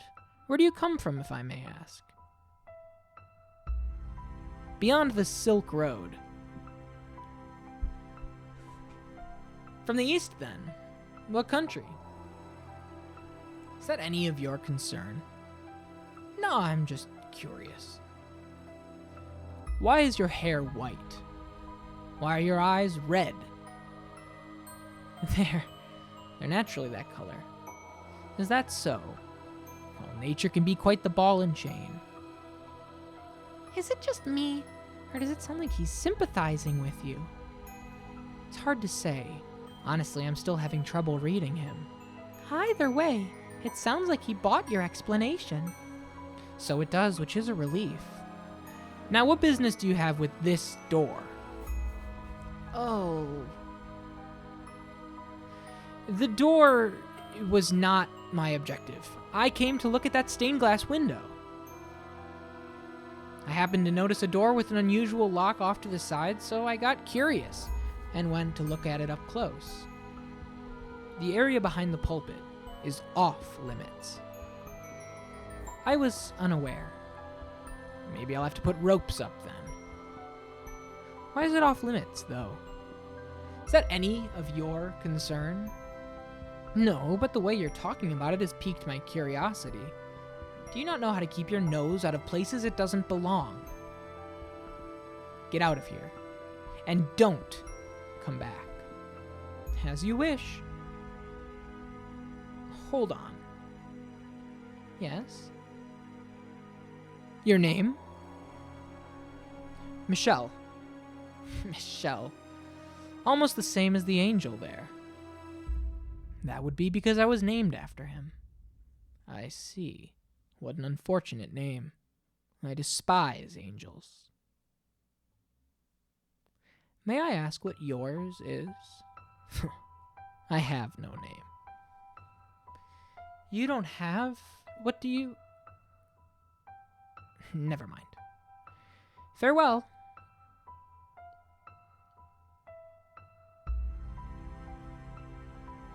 Oh, wow, that was scary.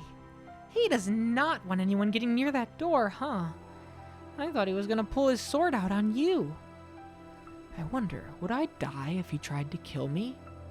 Well, there aren't many people who could get away from a blade like that, especially in his hands, unharmed. You're probably right. Having already died once, the idea of doing so again feels wrong, somehow. You managed to talk him down, though. I'm surprised. You're quite the accomplished liar, Michelle. Is that so? It's hard to believe that was the same awkward, stuttering Michelle I know and love. Am I really that much of a bumbling fool normally? Wonder what he was doing back there, though. It's well past dawn. Standing watch, presumably. With as many people as there are roaming about, he's probably worried about people like me getting near the door.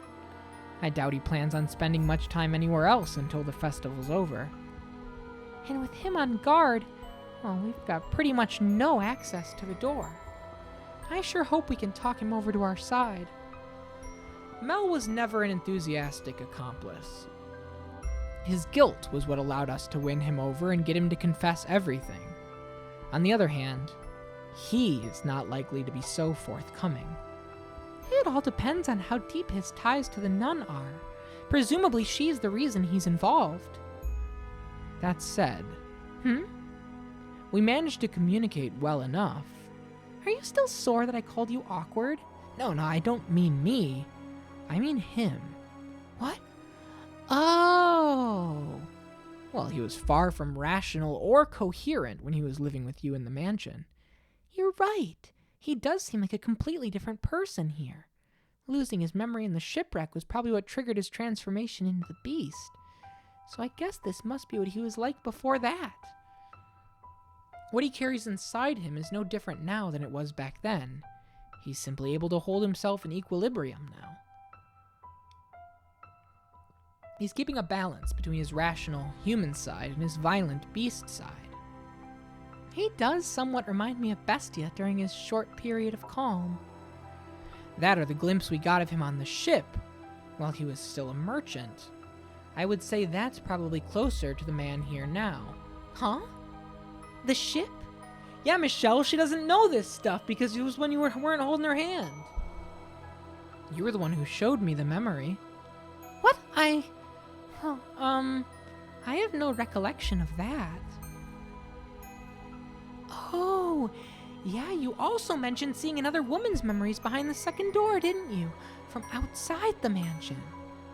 You didn't see them, though, as I recall.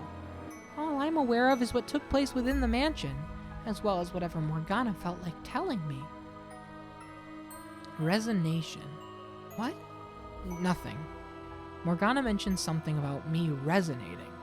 I don't know why I would be capable of such a thing, but because of what it allowed me to see, it's all but impossible for me to ignore the plight of these people.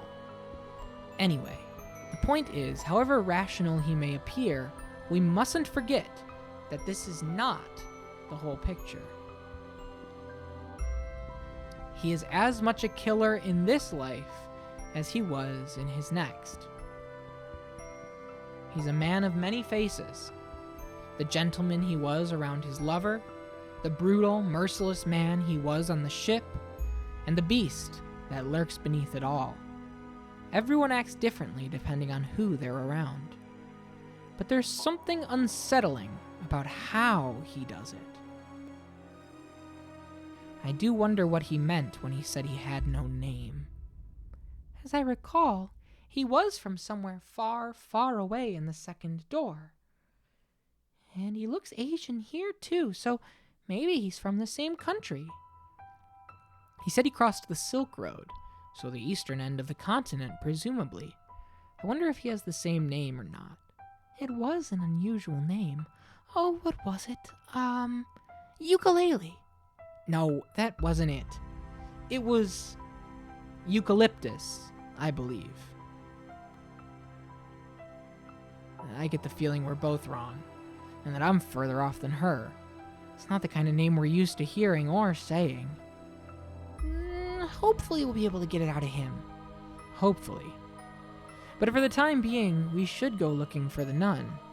I imagine she doesn't have her hands quite as full by now. Probably not. To the courtyard we go then.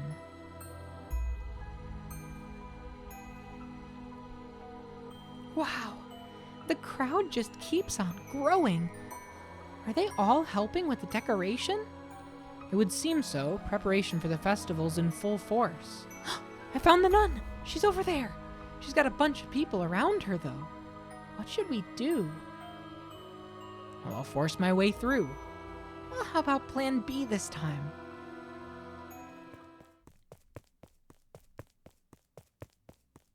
Michelle! Ugh. Are you all right, Michelle?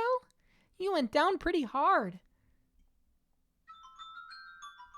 Oh, you're such a weakling, dearest Michelle. I don't weigh that much. Not enough to knock you over jumping on your back. You gave me no time to brace myself. Oh, pish-posh. My Mel would have had no problem catching me, and then he would have spun me around like a princess at the ball. Unreasonable doesn't even begin to describe your expectations. Are you sure you should be running around like that? I thought you were in rather poor health. Amazingly, I'm actually feeling pretty good. I haven't even had any medicine today. Maybe because I cleared things up with Mel yesterday. I cried my eyes out last night, but I feel better now. I'm glad to hear it. They do say health is as much mental as it is physical, So you might keep getting better if you stay positive. Just don't push yourself. Well, thank you for your concern, my dearest Michelle. She's taken quite a liking to you. How do you like that? It's nice, isn't it? I'm more not sure how to react. Oh, just go along with it. You know you want to. I wish I could be there too. I want to pat that sweet little head of hers. What do you think she is, a cat? Now that she's opened up, though, I will admit she is rather sweet. Oh, there you are, Nellie. Don't run off like that. You scared me. It's not my fault you lost sight of me, dearest Mel. I'll try to keep a better eye on you. So you came to check out the courtyard, Michelle? You know, you really stand out from the crowd. You're so pale I could tell it was you from way off in the distance. I'm well aware of how conspicuous I am. But everyone's acting so unconcerned, it's honestly kind of disconcerting. I can't say people don't think you look unusual, but no one's afraid of you or anything. It's not easy looking different from everyone else, is it? It comes with its disadvantages, yes. And she would have had to deal with the same thing. That's another thing I regret. I wish I could have treated her more like a regular person. I guess I just wasn't mature enough to accept her. You spent much of your life in a very sheltered environment, so it's only human that you would have difficulty accepting something that didn't fit within your view of the world. That doesn't make you a bad person. Regardless, you did treat her like a regular person. That's the reason she accepted your invitations to go on walks. I guess. Hey, question. You know what she looks like, right? I do. What did you think the first time you saw it? I know that's not the most tactful question, but I thought nothing of it. I simply saw her as a person, as a girl. I see. Well, what do you know? It looks like I am a bad guy, and you're a right saint. No, I've simply seen much worse. You know, you kinda remind me of her. I do? I mean, you're much more personable than her, but, what's the word? It's not just the way you look. There's something a little different than everyone else about you. Like an aura or something. I'm not sure. Oh, I'm sorry if I offended you. I wasn't trying to insult you or anything, but I mean, like, yesterday you were talking like a prophet. I'm almost beginning to think that maybe you really did see a vision from God. Enough with all the grown-up talk already. You lost me ages ago. Oh, yeah, sorry. Who cares if Michelle's a saint or a prophet or the archangel himself? Michelle is my second brother. And besides, he doesn't look all that weird to me. The saintess is probably just an ordinary girl, too. I'm big enough now that I won't think badly of her no matter what she looks like. You are, yeah. And when she's free and feeling better again, maybe we can get together and bake something. That would be lots of fun. She'll forgive you, I'm sure of it. You know, maybe we shouldn't be talking about this so loudly. We wouldn't want anyone to overhear us. Oh, right. Sorry. But everyone's so busy prepping for the festival. I'm sure we're fine. It's better safe than sorry, though. As you say, dearest Mel. So, Michelle, are you here to help with prep? No, I was hoping I could find some time to talk with the nun. With all the people coming and going, she's going to have her hands full until the festival starts. Well, that's unfortunate. Is it that important you want to talk? Oh, is it that important you want to talk with her? She may be able to give us information that could assist in acquiring the second key. The second key? You're not saying she's involved too, are you? By my estimation, she doesn't know anything. She is, however, very much connected to the swordsman. Much like you acted to help your sister, I believe the nun is his driving force. Are you serious? I find that hard to believe. I mean, she's such a loving, charitable woman, and he's, well, a savage brute. A murderer. It has to be her, though. Have you ever seen the two of them acting particularly close? Never. She's kinda everyone. I've seen them talking once or twice, sure, but she wasn't acting any differently than she does around anyone else. Certainly didn't seem like they had anything going on.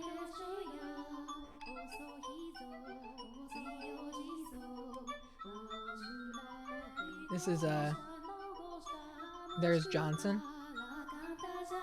Everybody use your Tay emotes if you got them.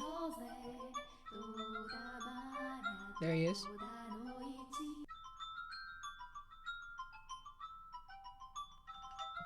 Thank you. Maybe they're hiding it.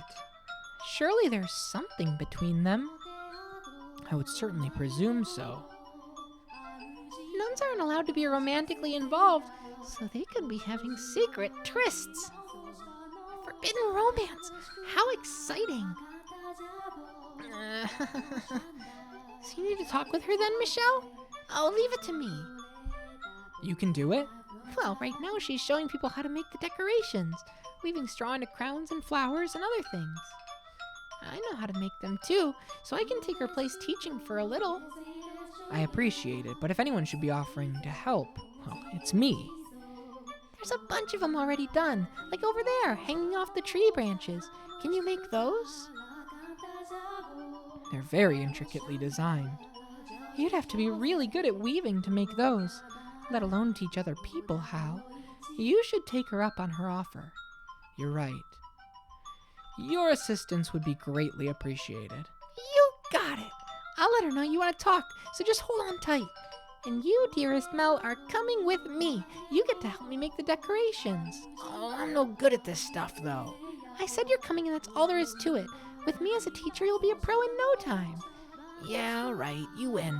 Let's go. Well, Nellie seems to be in good shape. It doesn't look like last night caused any problems for them. I'm relieved. Hopefully they can continue down this path. Oh, they'll be fine, I'm sure. I pray they will be. Now, we should have a little more time before the nun's available to talk, so I would really like to find some shade. Oh, is it pretty bright out there today? I thought you could see through my eyes. I can. Yeah, I can see what's going on, just not as clearly as you. Not enough to tell how strong the sun is, for example. I see. Are you all right? I'm fine. I say, but the backs of my eyes are starting to hurt. 2 days now with hardly a cloud in sight. That's a nice shot. Look at that one. That's new. That's brand new. Wow. Wow, that was cool.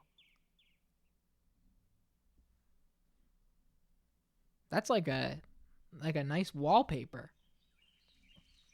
Oh, there you are. I hope I didn't keep you waiting too long. No, no worries. I apologize for pulling you away from your duties at such a busy time.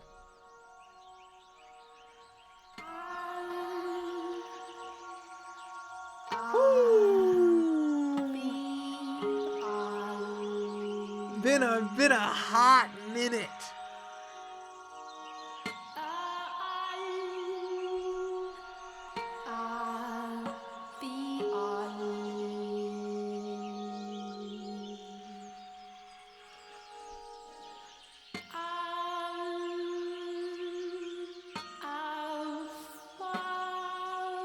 Just let that guitar hit.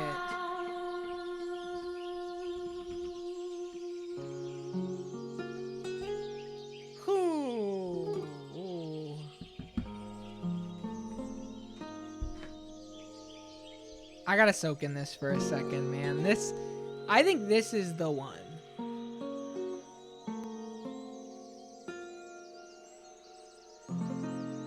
I think this is the, for me, I think this is the one. Man. Stops you in your tracks. Really does.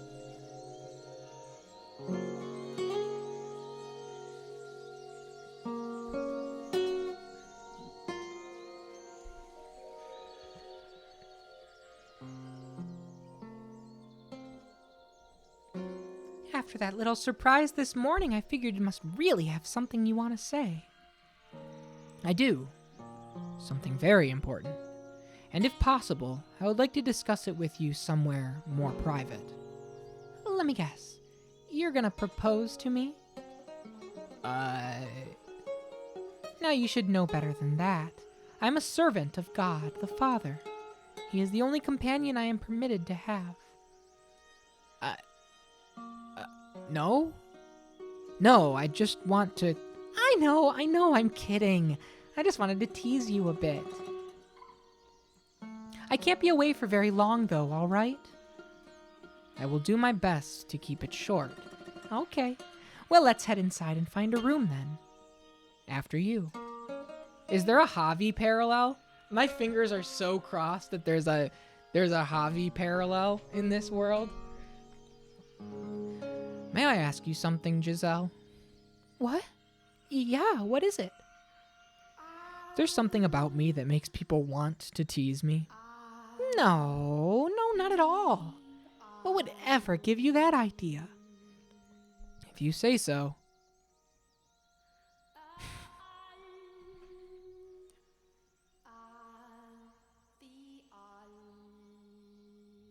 All right, you have my undivided attention. Make yourself comfortable and speak whenever you're ready. I'm here to help those in need. My ears are at your service. The good, the bad, and the ugly. Tell me anything and everything. You're a nun. You should probably be a little more particular with your conversation topics. Huh? What's wrong? Nothing. I actually want to talk about you, rather than myself. How about me? You, or the people you associate with, I suppose. Are you acquaintances with that Asian swordsman? Oh, the Lord's bodyguard? I mean, I know of him, but I can't say I know terribly much about him. What? I was under the impression you were quite intimate with him. Oh, did someone tell you we were? No, that was just the feeling I had. Remember, I am a nun. Whatever you think you saw, well, you were probably just imagining. I'm not allowed to give any man special treatment, let alone be intimate with one. There's something between you two, though. What do you mean, something between us? Maybe you should try telling her what we know about him here. His primary motivation is to keep her church running, after all. Is he not here to keep this church, your church, in operation? Is he what? Did he tell you he was? He did. Oh, really? Well, that's quite surprising. I hardly ever see him talking to anyone. Are you friends with him? Perhaps acquaintances would be a better word. Oh, well, he seems to be a nice enough fellow. Are you really not close with him at all? Nope. So if he told you he was trying to protect this church, it would have to be out of a sense of gratitude. Nothing more. Gratitude for... Well, a while back, he was in a pretty bad place in life, and I gave him some food. This was when I wasn't all the way out here, but at a church in the city. There were other nuns there too, as I recall. Right. We also served as an orphanage, so it was us and a ton of children. I've since fallen out of touch with them, though. But as servants of God, it is our responsibility to offer assistance to those in need, which is exactly what I did for him. No special treatment. I just did the right thing. So whatever you think you saw between us, there's nothing there. You're Pauline, though, aren't you? No. My name is Marie. Marie? How can that be? How can she not be her? Marie.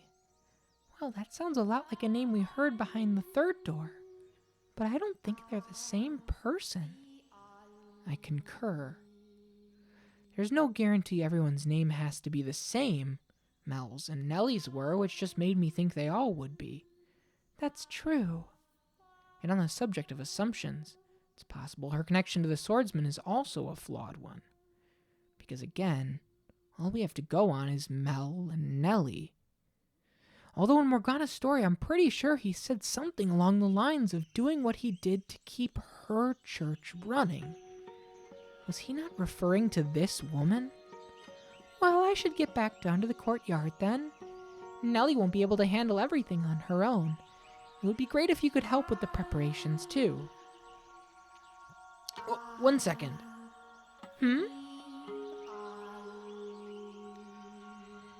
There's absolutely nothing going on between you.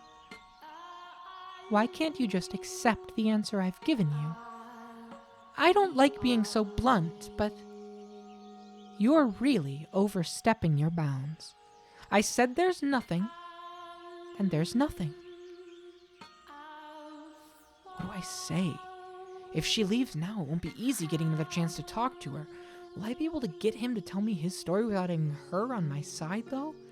Will I be able to get his key? Maybe you could try talking to him with Mel there. The two of you together could convince him to give up his key. When I encountered his shadow in the mansion, he told me that if I had mentioned the key to him in the past, he would have cut my head from the shoulders on the spot. Then should we try to find the Lord first instead? I think I'll try to shake her up. You know, take a leap of faith on there being something between them. Happy now? I should really get going. Hold on. Just one last thing. Yes? Would it be possible for you to grant me access to the observation tower? The tower? Why? Because the Lord and his bodyguard are keeping someone imprisoned at the top of it. What? They've locked up a girl with miracle blood. It's not very appropriate to joke about things like that. I'm not joking. The medicine you are handing out, well, that's real human blood. And what proof do you have? I have someone else who can corroborate my story. And what proof do you have that they're telling the truth? When you hear what he has to say, you'll know. But the greatest proof is his key. I'm sorry, but there's no way I can believe someone's being imprisoned here. Your claims are an affront not only to the good people who give their time, money, and hard work for the church, but to God himself. Open the door and you can see for yourself. Oh, I can't. I don't have the keys. And does that not seem the slightest bit unusual to you? Does it not make you think they may be hiding something? No, because I know what's being kept in that tower. You know. The observation tower is the Lord's personal property.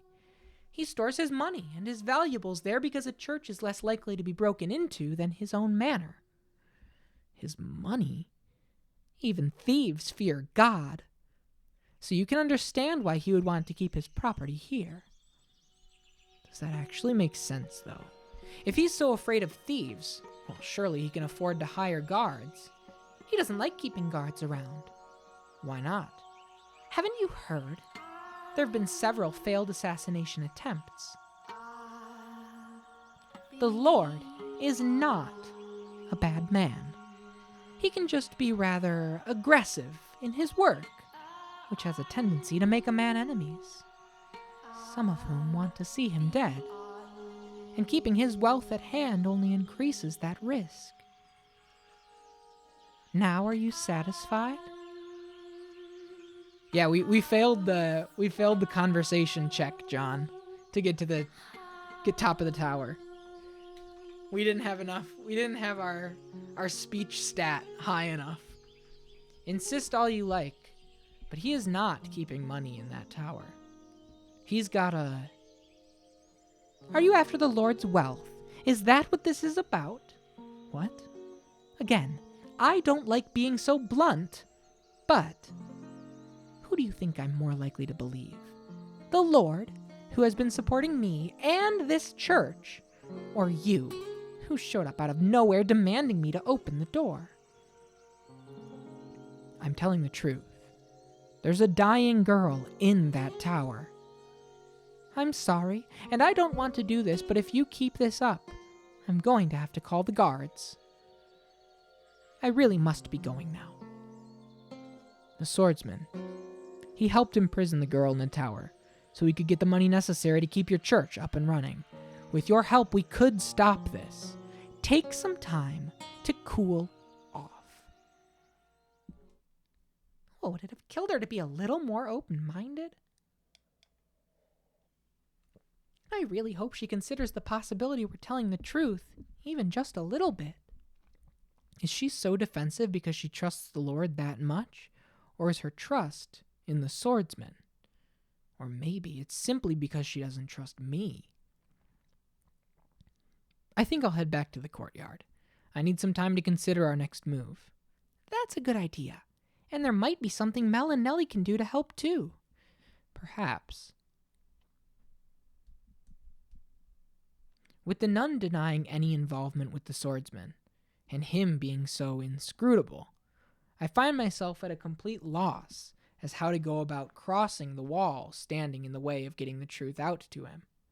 My mind brings me back to the events of the second door, the most savage of the three tragedies. The things he did were undeniably inhuman, which makes me wonder if his perspective on these events would have any influence on Morgana's perception of him.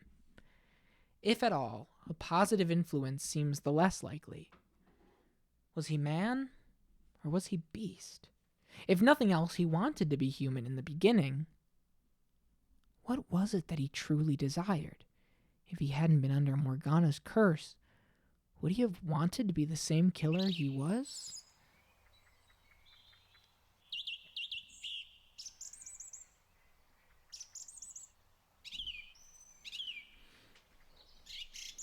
Blinding sunlight drags me from my thoughts. A radiance brighter, more intense than any I've been under today. Or rather, it's probably more my mind interpreting it that way because my eyes can't handle anymore. Ugh. In a matter of moments, all I can see is white. Michelle, are you all right? I feel a sharp pain like someone's yanking at the back of my eyes. I'm fine. I just need some shade. Giselle's voice fades away.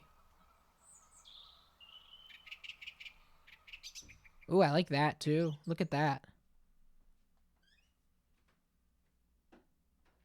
From somewhere, I think I can hear her calling my name, but instead of sound, all that reaches me is more pain. Then the world starts tilting toward me. No, not the world. It's me who's falling.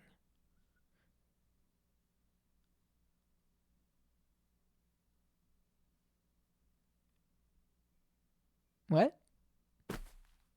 He passed out because of the sun? Seems reasonable.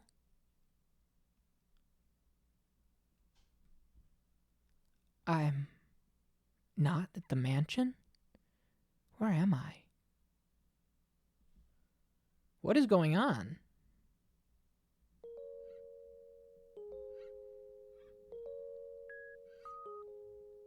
You're awake. Morgana? What are you doing here? Does my appearance disturb you? Well, that is to be expected, I suppose. I'm hardly what you would call attractive, after all. Morgana. How do you know my name? How do I know your name? I came to save you. Where is this? Aren't you in the... Huh? What just happened? I tried to say observation tower and my voice completely disappeared. Where is this? I'm not sure how you couldn't know. This is the witch's cottage, by the lake. This is a great one, yeah. I still think that the Pauline song is mine. I found you unconscious outside my door, so I presumed you came here in search of my herbal medication. Unconscious outside her door? Your arm? What? This is before she lost her arm. Does that mean I've traveled even farther into the past?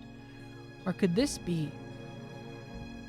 You must get yourself far away from this place, Morgana. Better yet, escape to another country entirely. Well, where did that come from? I have no means of survival if I leave. In that case, beware of two men who will come to visit you. You must not open the door for them. What do you mean? They're a haired boy and a...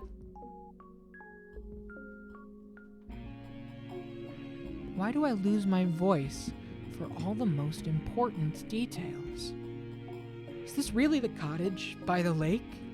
Well, take a look out the window and see for yourself. There's nothing there. Nothing outside the window. No, that's not exactly right. A reddish-black fog churns beyond the window. A pretty lake, is it not? Not that I have any place talking about beauty. Now I understand. This isn't the real world. Is it your world then, Morgana? Or is it a world within our dreams?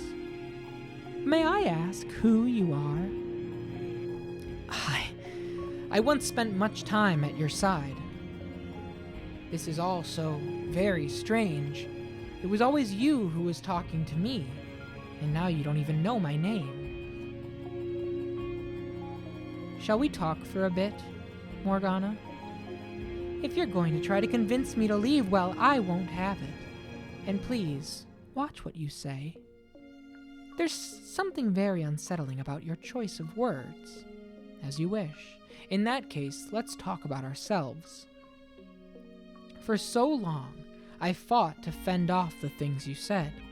Not because I had any particular dislike for you, but because I was afraid of how entrancing the sound of your voice was. I sympathized with, empathized with, the feelings seething through your words, and that understanding almost allowed them to consume me. There was a mysterious magnetism to your voice, and as emotionally unstable as I was at that time, I couldn't possibly have withstood giving in to it. You're saying my voice is unpleasant? Oh, not at all. It was beautiful, frighteningly so. I want to try again. I want you to tell me about yourself, the things you see and feel. I will not be telling you or anyone else about myself. Because they would have to be inhuman to empathize with you. In that case, we can start with me instead. Honestly, I don't want to talk about myself either, because it makes me feel pitiful, worthless. It's a story I would rather pretend never happened. And it's not a story I can just tell anyone. But you can tell me, indeed. I was born into this world, female. What? From a young age, being a girl felt somehow wrong. And as I grew older, my body developed like a boy's. Not entirely, though. My body is incomplete. I'm missing one thing every man is supposed to have. The change drove my mother to madness, and she hid me away, for I was unfit to be seen in the presence of others. That was when I was 14 years old, and that marked the end of any semblance of normalcy in my life.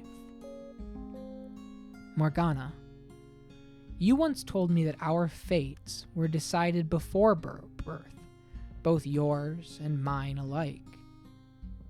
I spent my whole life rejecting that notion, insisting I was a normal person, fighting to prove I was indeed male. But now that it's all over, well, I think you were right. My fate was always set in stone, and perhaps if I stopped trying to fight it, if I had shut up and accepted it, I could have lived a longer life. I could have not left Giselle behind. Do you regret your choice? No, I do not. No matter what could have been, I had to hold my ground. I had to keep shouting. Because if I hadn't, it would have rendered my very existence meaningless. No matter what misfortune the decision may have brought, I must not regret it. Everyone has some principle, some belief, some fundamental aspect of themselves they must always stand in unwavering support of, or perhaps must not lose sight of, would be a better way to put it. For if we do, we lose sight of ourselves.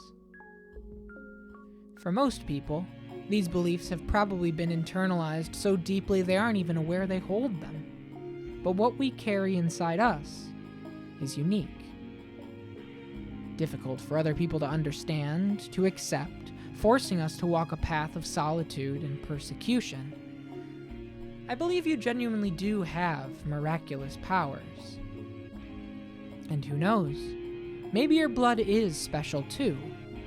But I think your real power lies in your voice, in its ability to enchant anyone who hears it. But it was something you were born with, not something you asked for. Was it not? I am a saint and the daughter of God. That is the lot I was given, and that is the path I must walk. If I stray from that path, or stop walking, I will no longer be myself. It would make me worthless. We mustn't lament the solitude we were dealt. Maybe not. But I think that if either of us had had someone, even one person, who accepted us, it would have caused us both to see the world in a much different light. I know you had people like that, who treated you like a regular girl. But they're gone now. And have you never leaned on their memory?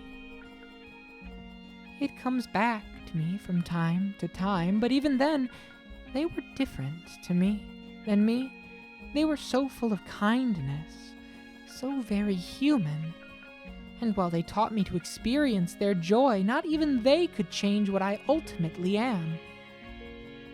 I left my humanity behind far too early in my life. And what about you? Do you have anyone special? I do. And do they treat you like a normal person? She does. However, you still know that you're different, that you can't fit in with everyone else, that you're abnormal. You do, don't you? I am very conscious of that fact, that on a fundamental level I am still gray, and that so long as I am who I am, that will always be so. Nevertheless, her acceptance allowed me to step onto the path she walked, a path wide enough even for me, despite my abnormality. You are, I expect, only half right about that. You're a man capable of making compromises, with a spirit strong enough to try to walk the path of humanity, while still being an outsider to it. I could never do that. Someone could be standing there, some ordinary but incredibly kind and accepting person, holding their hand out for me, and I don't think I could take it. Because I know that if I do, it will only bring more pain. So if I'm to take anyone's hand, It must be someone inhuman, someone fundamentally abnormal, and not just a mentally or emotionally, but on a deeper level, intrinsically different. Morgana, maybe you could do it. Maybe you could understand even the tiniest bit of my fate. You could do that, couldn't you? Then do it. Understand me, empathize with me. Take some of the weight off my back. Morgana, I have every intention of doing everything I can, but you have to understand. I'm not from this time, Morgana. I cannot promise you I will be around much longer.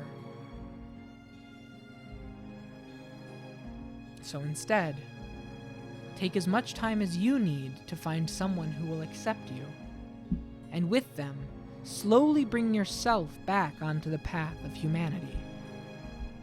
It will not be easy, I know. Constant fear at the looks people give you, dreading the things they think and feel about you, terrified by the thought they might abandon you at any moment, the ever-present anxiety about whether you're able to fit in with them. But I know you can do it. I know you can bring yourself back to a place you can love, like what you had 4 years ago. You really are.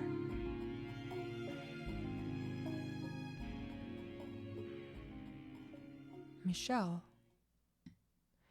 you may think talking to my past self can change something, but you are sorely mistaken.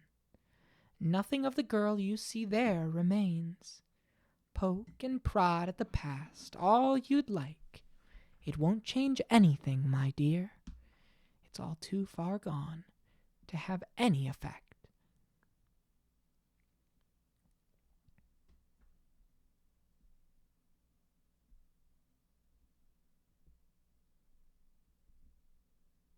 Michelle? Michelle, are you there? Are you all right?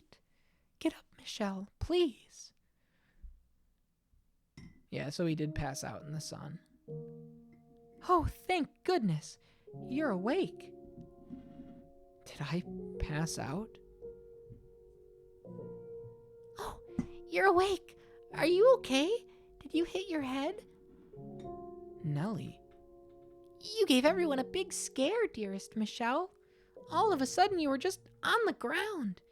Were you feeling unwell? No, I just have a natural sensitivity to sunlight. I apologize for any concern I caused you. Sorry for worrying you too, Giselle. And for that rather shameful display. Oh, no need to apologize. Like you said, you're sensitive to sunlight. I'm just glad you're all right, Michelle. If anything, I should be the one apologizing for putting so much pressure on you. I had no idea it was so bright out. As long as you're not sick or anything. So you're feeling better now? My head still hurts a little, but yes, I'm fine. What time is it? It's almost supper time, which means I'd better get back to the cottage. Was I really out that long? At least you woke up before supper.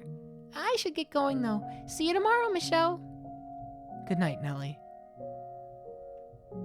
Tomorrow is the day before Morgana's supposed to die. Our time is limited enough as it is. And that said, Giselle, I saw Morgana. You? What do you mean? How? I don't know if it was in a world of her creation or simply a dream, but in it, I spoke with Morgana when she was still alive. What was she like? Not like the Morgana we know now. Well, not someone who seems to feed off hatred. So she really was a saint in life, like Mel described her. Though I got the impression being a saint was more like a chain around her ankle, the only way she was able to derive meaning from her life.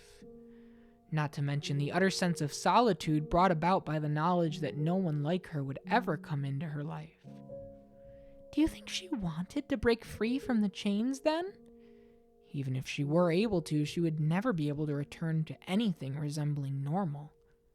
Much like I will never have a normal body. Although... Oh, you're awake. That's good. What? You came to check up on me? Don't act so surprised. I'm plenty capable of showing concern for others. That said, no, that's actually not why I'm here. He looks pale. I know you're not feeling well, but if you're up to it, would you mind joining me for supper? I don't know why you would make such a big deal about asking me to... He's the one asking. I think he's getting suspicious. I see. Well, I apologize for not handling my encounter with him better. Oh, don't be. If he was sure I was playing him, I wouldn't be here. So don't blame yourself. Though, I would still appreciate it if you came. Absolutely. Turning him down would only give him more reason to be suspicious. True enough. I'll do my best not to let anything slip. So you try and you do your best. You try and do the same, all right? Of course. Well, let's get going then. Could the nun have told him what I said to her? Whatever this is about, we don't want to keep him waiting. Be on your guard. I will. Dude, the Mel redemption arc over the last 5 hours, Mel and Nelly, like, if I Do Drugs popped into the stream right now, having not been here since door 1, and saw the Nelly and Mel, like, total just supportive parts and members of the team, it's such like a refreshing, you know, perspective and sense of the truth of who those characters are. I support Mel. I mean, maybe I'm speaking too soon, but for now. Here he is. I see that. I've been waiting. I saved you a couple seats, so go on. Sit down. Whoa, I like this shot. This is cool looking.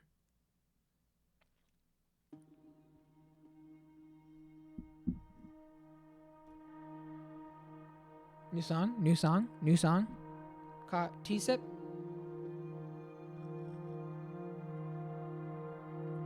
New song.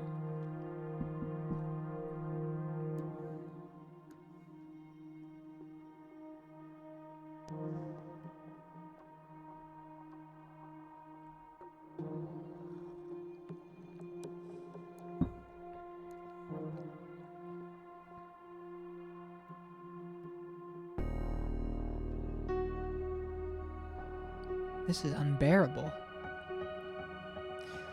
What's the matter, Mel? You've hardly touched your food. Lost your appetite?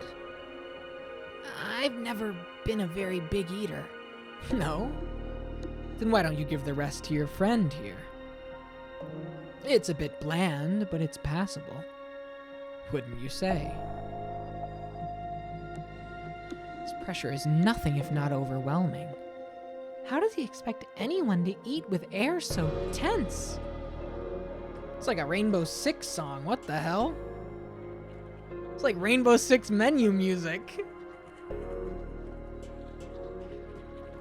And Mel refuses to even look at him, considering he's the reason Mel's involved in this at all. I can understand not wanting to make eye contact, or even be in the same room. Are you not going to eat either? Don't worry, there's no poison in it. The thought never crossed my mind. Why would you think I would be concerned about my meal being poisoned? It was only a joke.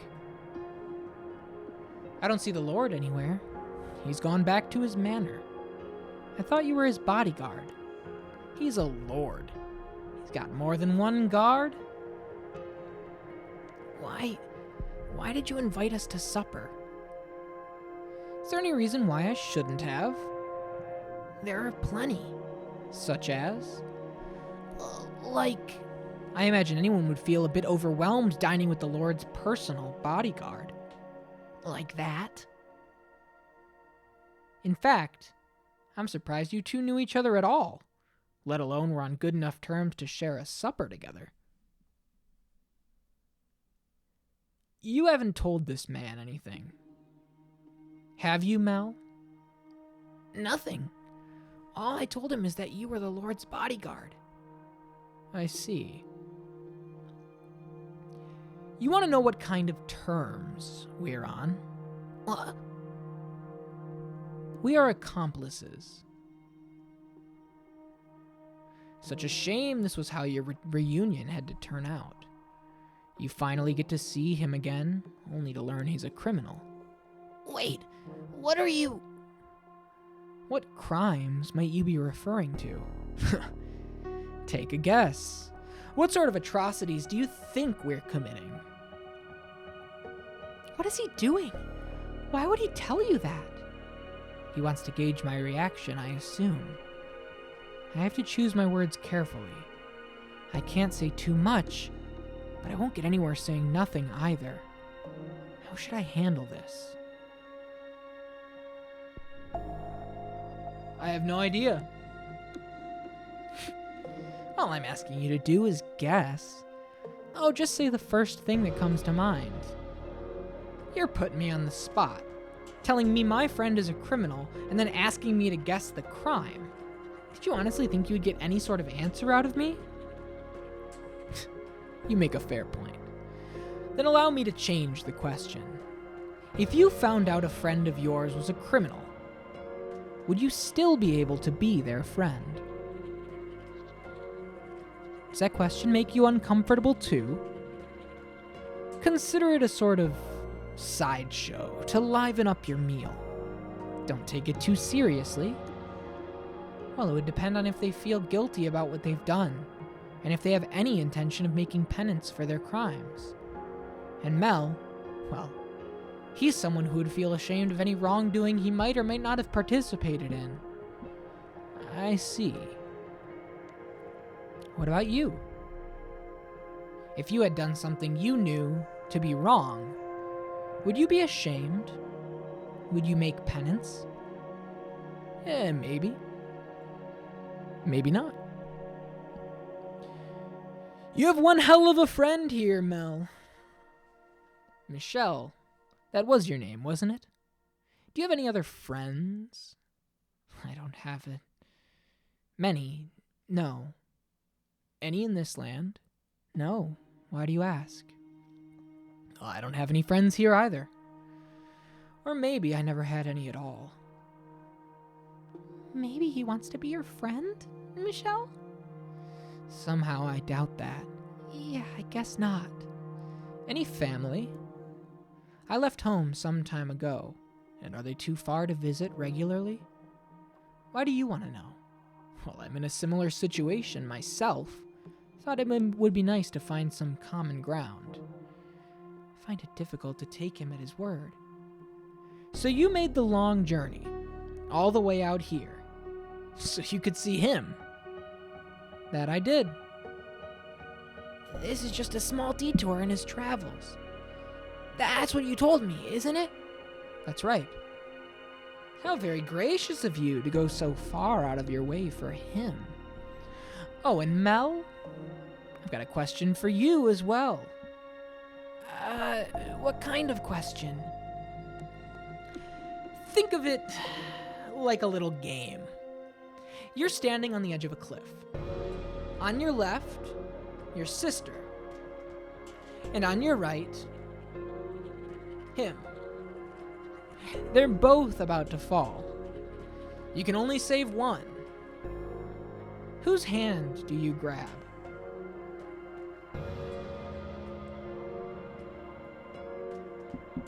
Surely this isn't the first time you've heard the scenario proposed. It's not real. It's just hypothetical, so don't take it so seriously. Come on, it's just a game. You know that, right?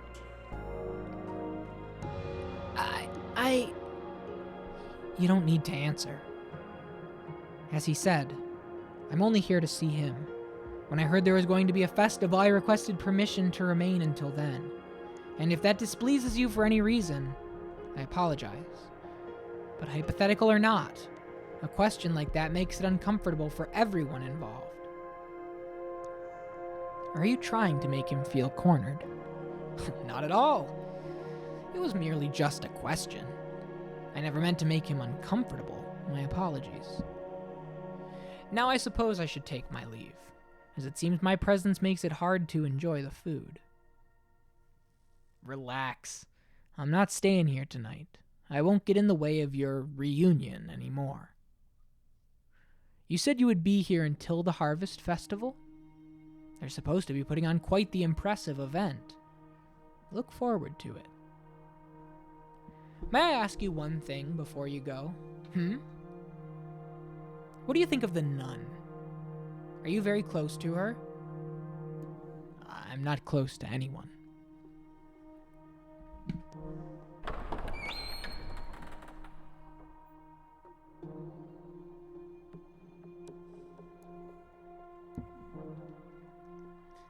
So, yeah. Thank you. I was hoping to handle it better than that. But I just can't seem to keep it together around him. I'm really sorry. I can hardly blame you. Thanks. There's something really unsettling about him. I can't say I disagree. What was the deal with that question, anyway? The cliff one? Yeah. I think it's best if you don't linger on it. Any way you look at it, he had to be... Oh, never mind. Anyway, keep your eye out. You probably want to be extra careful tonight. After all that, I'm scared he might be up to something. There's no saying where he actually went. I'm with Mel. I have a bad feeling about what he might do. After a conversation like that, you'd be crazy not to be on alert. That would be wise, yes. I plan to head straight back to my room. Yeah, that sounds like a good plan. Do you really think we'll be able to get his key? I still can't bring myself to believe there's anything between him and the Saintess. And the Lord's pretty much always inaccessible. Does the Lord say anything when you're all together? Such as... Anything at all. Something to give me some idea of what kind of person he is. Oh, sorry, I've got nothing. I usually keep my mouth shut when I'm with them, and they hardly talk to each other either. I see. Sorry. I'm pretty sure you've already heard this, but the Lord's an incredibly suspicious man. I'm not sure he's capable of trusting anyone at all. It's not really a situation where I can go up and ask him about his personal life.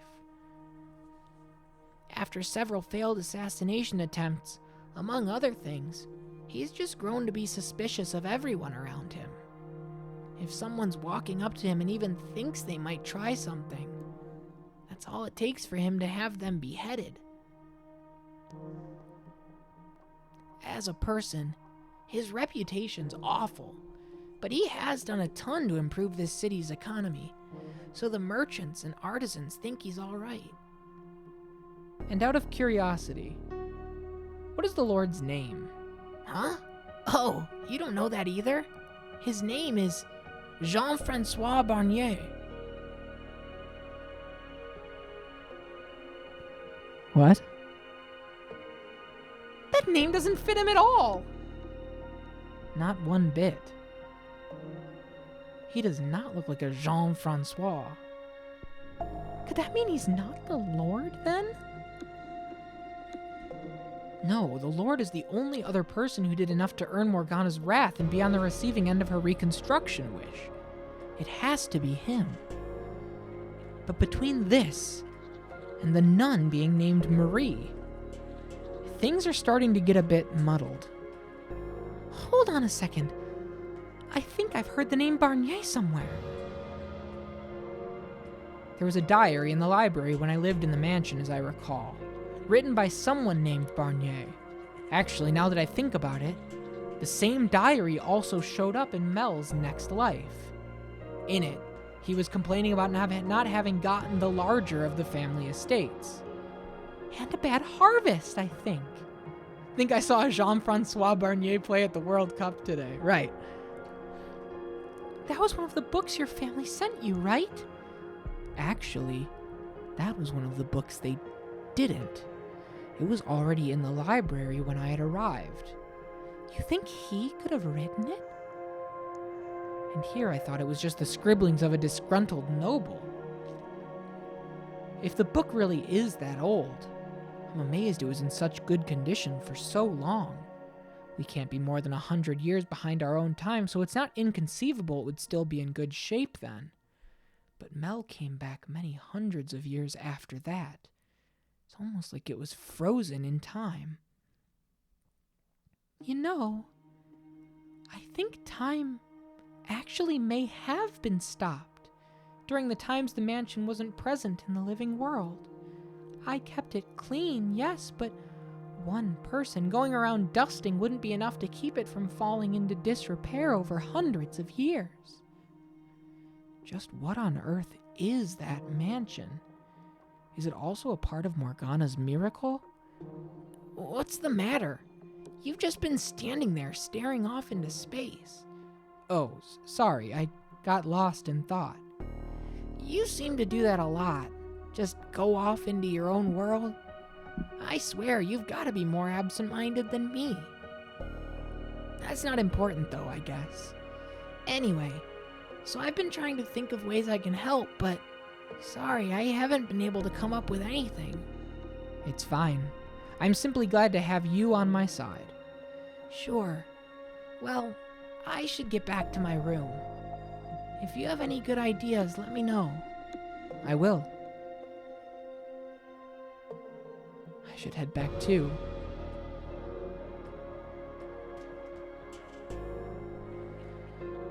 Weird. Things are coming together, but also falling apart. The whole world of this story is the ebbs and flows. The revolving door of questions and answers is so well balanced. As I've said before, and I'll say it again. I know we don't have much time, Michelle, and that concerns you, but try not to agonize over it too much. Sorry, after how well yesterday went, it just feels like we've come to a screeching halt. Honestly, I'm having trouble processing everything. How about for now we just focus on the immediate issues? I suppose. Well, to start with, we're going to want to talk to the nun again tomorrow. We might have an easier time with it if we brought Mel or Nellie along. She'd probably be more inclined to believe us about the observation tower if it came from them. That might work, though it presents another potential problem.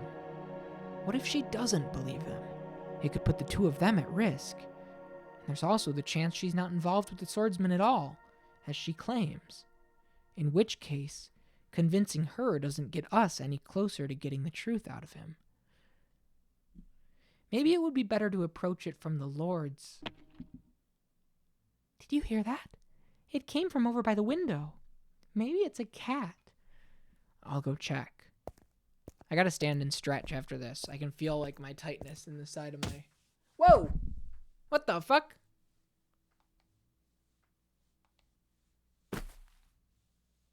What the hell?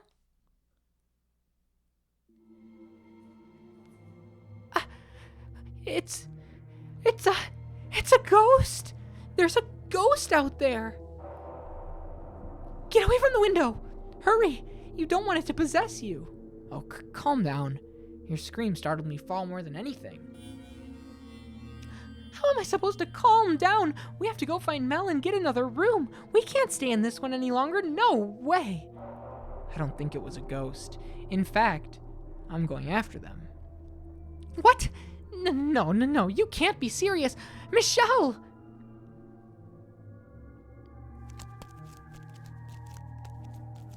I'm pretty sure they went this way. Let's go back to the mansion. You're chasing a ghost. You are out of your mind.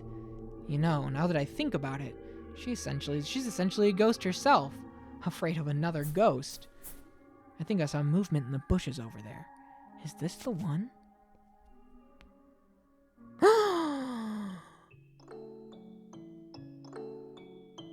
What the hell? It's Maria. You found me. Is that who I think it is? Oh, be a good boy and pretend you never saw me, got it? I'm off. Hold on. Go after her. Stop, please. I want to talk to you. You stop. Why are you chasing me? For the record, I wasn't breaking in for nefarious reasons, so you don't need to take me into the guards. I'm not gonna report you. All I want to do is talk. Listen, I've got nothing to say to you. Well, I do, so please, stop. What's your deal anyway? You some kind of creep? No. Well, then how the hell's a man chasing a woman down in the dark not a creep? As if you look any less suspicious. Screw off and stop chasing me, damn it. Then stop running. Someone there? Ah, perfect. Help, please, I'm being chased by a strange man. What are you? He's gonna do terrible things to me.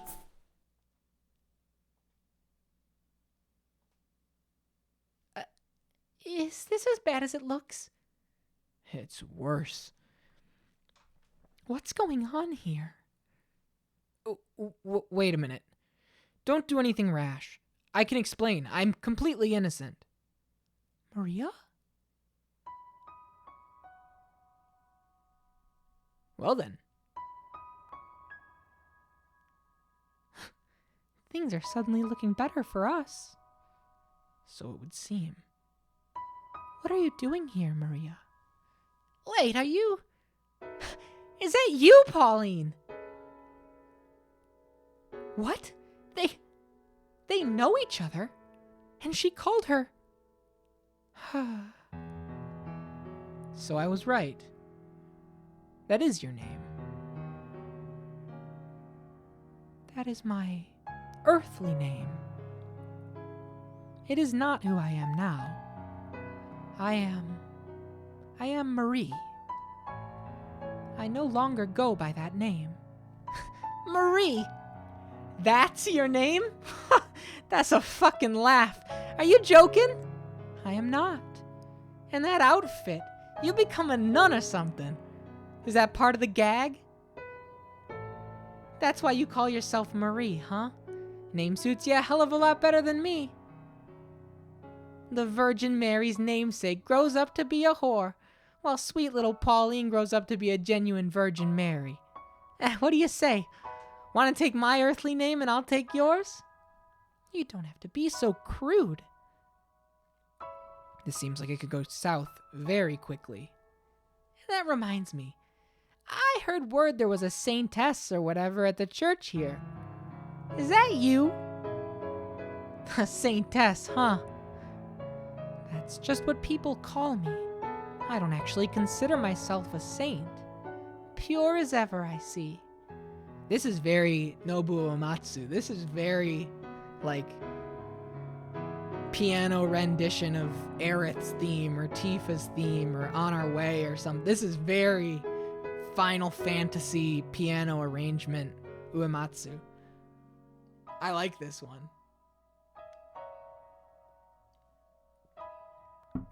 Pure as ever, I see. You know, if it were me, I'd let them put me up on that pedestal, bask in their worship for a while, then swipe all the tides and get the hell out. You're unbelievable, Maria. Oh, I'm just kidding. Don't take what I say so seriously. What did you come here for, Maria? That's what whores do. We come and we go. We're anywhere and everywhere, and then we're gone. You do realize this is a church, right? I know. Sacred ground, no place for dirty old prostitute like me. I'm going to hell, yada, yada, yada, yada. I didn't say all that. I would prefer if you refrained from working on church property. Well, I was on my way out, in fact. But then that white-haired dude came chasing after me. I do believe you tried to break into my room first. What? Hey, you keep your mouth shut. You tried to break in. What for? What's it matter? What for? I'm a whore. Maybe someone hired me. Or maybe I came to pillage the tithe box. Was it the Lord? Is that who you came to see? Huh? Why would you assume the Lord of all people? There are plenty of other men in need of my services. I thought there might be something between you two. There's nothing between us. Everyone's denying their connections to each other. So, since you're here, Maria, do you want to stop by my place for a bit? So you can grill me about what I'm here for? No, I'll admit I'm very curious, but if you don't want to talk about it, I won't try and force you. We just haven't seen each other in so long.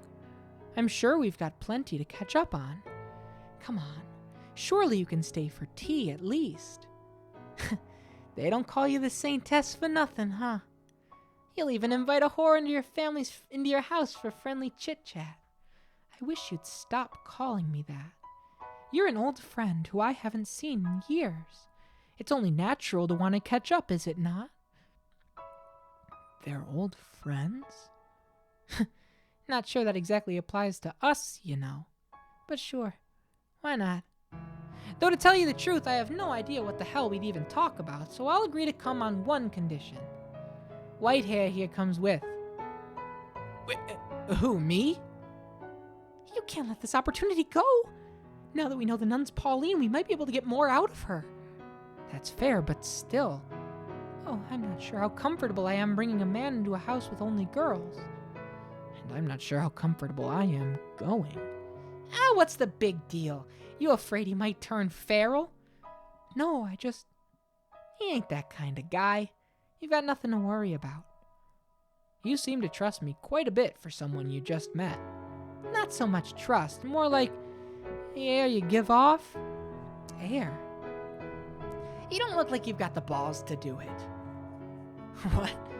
What did you just say? Damn it. That stings worse than she has any way of knowing. Oh, don't let it get to you. There's nothing you could do about that. What are you waiting for? Go on, get your butts moving. Okay. I'm not sure I like where this is going. Giselle's right, though. This could be a good chance to get some new information. Huh? What is it? I just remembered. Something vital? She called me a creep. In the third door, she kept calling me a creep. It just occurred to me now that she was talking about me like that behind my back. I can't believe she'd do that. Oh, let it slide for now. If something she does in the future, after all. I'm not a creep, am I? Well, considering what you were like at that time, well, I can't really blame her for thinking it. I wish I could erase that phase of my life entirely. Even I get shivers thinking of the maid me. I honestly don't think it was that bad myself. I'll take that as a compliment. Please do. That maid outfit, though, is quite all right. Michelle, you dog.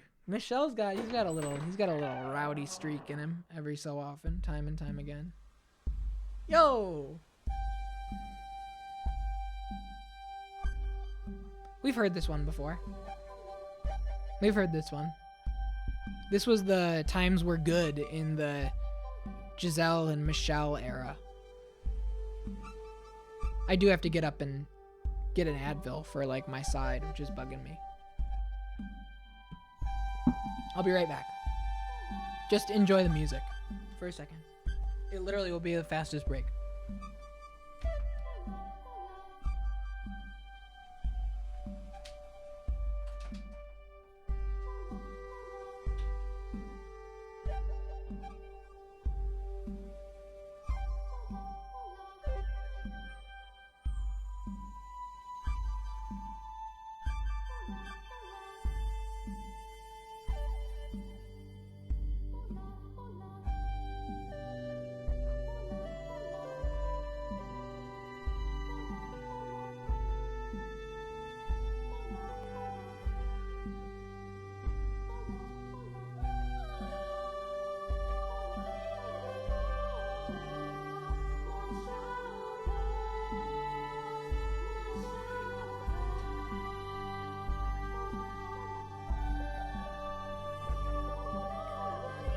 I brought it back a bit of a crumble cookie.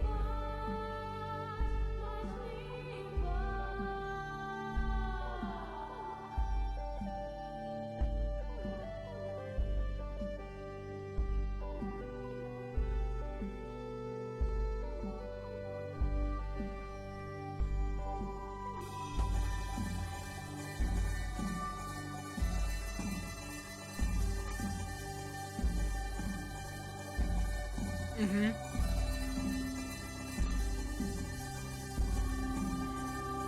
For children, cookie Advil. Just ate a whole sleeve myself.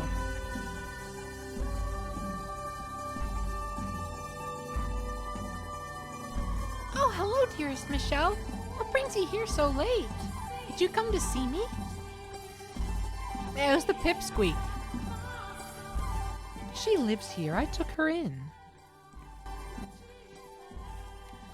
It's a strange lady, and she's wearing almost nothing. Are you not cold in that? Girl, you don't make it in this business worrying about the cold. What kind of work do you do? Your clothes are really pretty colors, like something a princess would wear. In a way, I'm kind of like a princess. A wicked princess who goes around Maria, she does not need to hear that. What's the fuss? I'm just giving her a glimpse of the real world. And you think now is the time for that? Goaty, whenever you're done with Fata Morgana, will you tell us the story of a steroid monkey? I'm totally unfamiliar.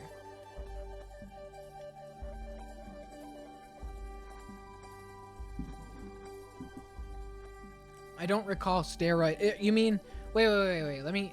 This was a year and a half ago. Are we talking about the baseball episode? Because I was going to talk to you about the baseball episode of... Yeah, the baseball episode. Yeah, I couldn't remember if it was monkeys or bears, and so I didn't want to mention it directly. So, but that was my favorite episode. It's monkeys, babe. I couldn't remember for the life of me. Franco, did you wind up finishing Sunny Boy, or did you fall off around the time I did? I can't remember. You never did. Behemoth's Raven. People didn't really like the ending. Interesting. Behemoth's all in. This isn't awkward or anything. Also, what's this dearest Michelle about? You two a thing or something? Seems a bit young for you. No, that's just what she calls me. That's what I call my brothers. He's my number 2 brother, but we're not related. My real brother's back at the church. He's got the same hair color as me, and we look a little alike. Huh, really? Must be a pretty good-looking fella if he's related to you. Of course he is. I wouldn't let him be my brother if he didn't look good. That's quite the assertion, Nellie. It's so lively in here. I'm stranded in uncharted territory. Oh, I bet you're stiff as a board out there. Relax. Deep breaths. You're asking the impossible. All right, well, sit down and make yourselves comfortable, everyone. I'll go make some tea and something to snack on while I'm in there. Perhaps a crumble cookie. It's a girls' night in. This'll be fun. Why is Michelle here, though? You have no idea how much I wish I knew. It's not important, but you know what is? 3 girls, 1 guy. Oh, that's gotta be rough. Actually, make that 4 girls. Huh? Why would that be rough? Tell me, you've got 3 girls in one room. What do you think they're gonna be talking about? Love, romance. And there he sits, all alone, in a pink clouded girl talk. That sounds uncomfortable. And we get to watch him twist and squirm. If she brings back ham sandwiches, I'll cry. That'll be what'll make me cry. I haven't cried yet. If she shows up with a plate of ham sandwiches for everybody, that would do it. What do they think I am, their plaything? I didn't just sense you smiling too, did I? Oh, no, not at all. I was just thinking I feel kind of bad for you. Why don't I believe you? We don't have much time for this. Morgana's still locked up in that tower even as we speak. I get where you're coming from, but I don't think this will turn out to be a waste of time. All 3 of them have ties to the men with the keys. We could very well learn something from their conversation that could lead to a breakthrough. So I say we participate, see where it goes. What's this? Already friends, you two? Yeah, I like this new lady a lot. Ah, she's a sweet little girl, what's not to love? You know, that kind of makes me jealous. It took you a long time to warm up to me, Nellie. What? No, it didn't. I don't think. I don't know. It felt like you were keeping your distance. You know, it's not as easy to work up the courage to talk to a real live saint. Oh, Nellie, you know it's not that big a deal. I'm not even a real saint. So, what's the conversation? Love! Romance! How about your taste in guys? Oh. Do you have anyone? A crush? A special someone? You do, don't you? I'm a servant of God the Father, so no, I don't have anyone. Oh, come on. We won't tell, promise. Forbidden love, so romantic, so exciting. You know, I think you should go first, Nellie. I like princely boys. My brother's the closest thing to my ideal. Oh, and I mean my real brother. You don't say. And you, Maria? What kind of guys do you like? Me? Huh. I like me a nice subservient man. Someone who knows I'm in charge. Subtlety isn't her strong suit, huh? Why not someone you can always count on? Or encouraging and supportive or sweet and kind? Someone like that would be... Guys like that only light you when you little tween... Guys like that only light you little tween girls' fires. Things get a little more complicated as you get older. Life stops being quite so simple. So you start wanting to find someone who will make the daily load of shit even a little bit easier to swallow. Really? I'm not sure I want to grow up anymore. Though I guess that's partly a result of who I am, so who knows? Maybe you'll have it a little better. I hope so. Okay, now it's your turn, Sister Marie.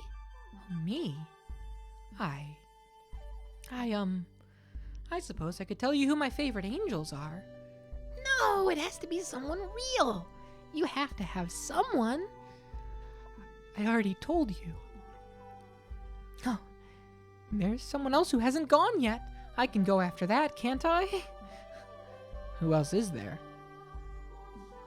You know, that's not a half bad idea. Agreed. I want to know too. No dodgy answers either. What? What kind of girl do you like, Michelle? You're not supposed to bring me into the conversation. Lighten up, loosen up, let us have it. But it's a very complicated personal matter. Then how about we make things simple? Turn it into a choice. A choice? Of the 3 of us, who ticks the most boxes on your complicated tastes? Don't think too hard about it. Just pick one. Me? The teensy tiny one? Or the nun? Who'll it be? What on earth have I gotten myself into? The way they're staring at me. I'm not getting out of this.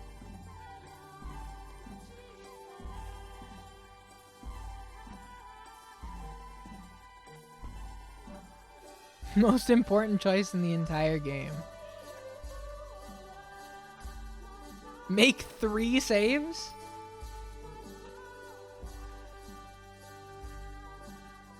I can't tell if you're joking. I can't tell if you're making like a horn dog joke.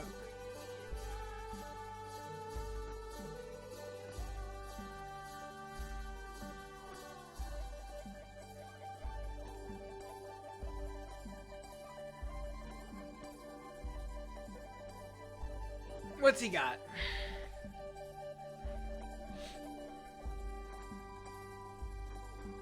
Oh! We got options. We got options. Maria, Nellie, Pauline, I already have someone, or I'm not interested in women. Well, what do we want to do?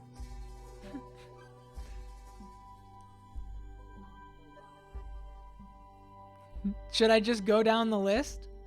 Start at the top? Sure, we'll get horny Michelle out of the way first. Me. So you're into me, huh? Want to spend the night together then? I'll even give you a discount.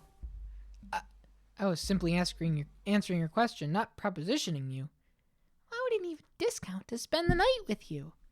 Oh, we'd be doing more than just talking, girl. No, it'd be a grown-up fun, if you know what I mean. Maria, I already asked you not to talk about that around Nellie. Quit being so overprotective. She's not a toddler. She knows what I'm talking about. But grown-up fun? You know what a man and a woman do in bed? That's vulgar. You're both vulgar. You're vulgar for mentioning it, Maria, and you're vulgar for paying for it, Michelle. I'm not paying for anything. That's something you only do with someone you really, really, really love after lots and lots and lots of time getting to know each other and a whole bunch of other stuff. It's not something you pay money for. You're not even allowed to kiss if you're not in love. That's about right for most people. That means you too, Maria. You have to stop this instant. If I stop, I won't be able to make a living, and then you'll find me starved to death in an alley somewhere. What? That's my life. I don't have to tell you what kind of work I do now, do I? Out there, in the real world, there are more women than you can imagine who live like that. Swallowing their pride, selling their bodies, and sucking up to people. Don't look so disillusioned. I'm sorry. I wasn't trying to make you feel bad. And just so we're clear, I'm not discontented with how I ended up.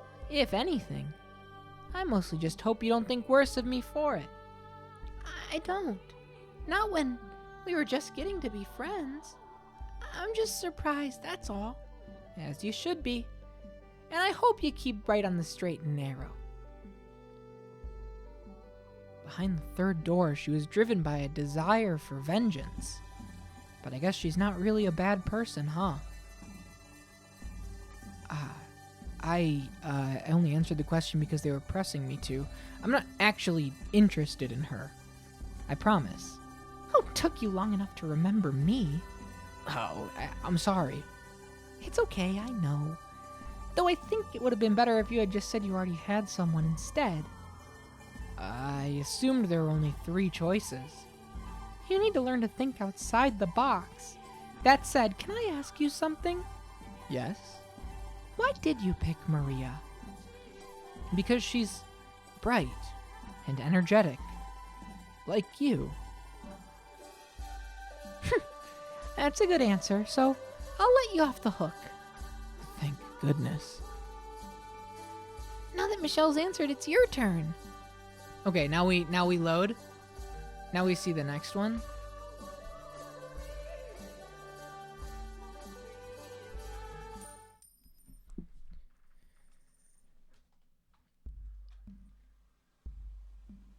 You ready for it, Earth Nuggets? Brace yourself. Brace yourself. Brace yourself, folks. This is where Michelle says that he's most interested in the tween.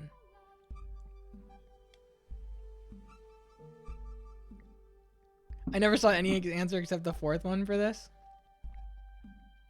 This is so perfect. Someone say something. Do you know how old I am, Michelle? 14 or so? And how old are you? 27. A pedophile. That is a bit of an age gap, I think. If you're gonna be like that about it, then don't make her an option. I never thought you'd actually pick her, you know? Everyone has their preferences, and sometimes there's nothing you can do about them, but some things you should keep to yourself. I had no idea, Michelle. Slow down.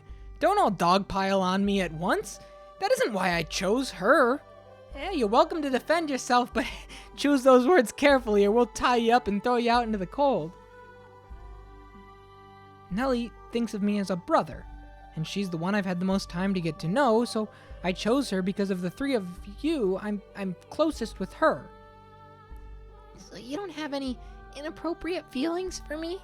Oh, not in the slightest. I don't know. You can say you don't, but that doesn't prove you're not secretly into that. I'm telling you, I'm not. All right, then prove it. Prove it? Yeah, prove you're not a dirty pedo. I already have someone I love, so I'm not interested in children. Oh, well then tell us about her. Prove you're not just making it up to get out of the hole you dug for yourself. What do you like about her? When'd you fall for her? All the juicy details. I want to know, dude. Tell us. If my number one brother ever gets a girlfriend, I'll slap her silly, but for you, my number two brother, I'll gladly congratulate you.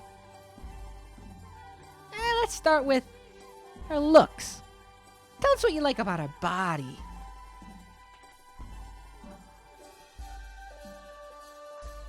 Did he black out? Oh no, okay, alright. He just went off. He went off. Well, I'll be damned. Sounds like you really are head over heels for this chick. Kind of anticlimactic. I had no idea you felt that way about me. I want to bury myself alive. I'm amazed you even noticed some of those things. Could you please drop it? Oh, but why? You just made my day. You have no idea how humiliating it is being forced to say all that when I know you're listening. It's almost worse than being tortured. This is slumber party talk. And you two are away from each other right now? Aren't you? How sad. Yes, it is. While she may be here with me, I can't actually see her there. It's hard being away from someone you love. I'll be praying you get to see her again soon. Thank you. Now that Michelle's answered, it's your turn. All right. One more? Yeah, start a pillow fight, please. We gotta get all over this. Pauline time?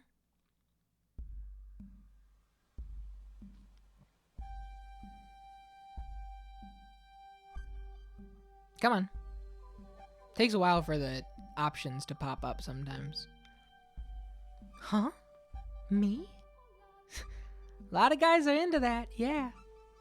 I'm sorry. As a servant of God the Father, I cannot reciprocate your feelings. Shot down on the spot. Poor Michelle. Save your pity. You asked me to choose, so I chose. I didn't mean anything more than that.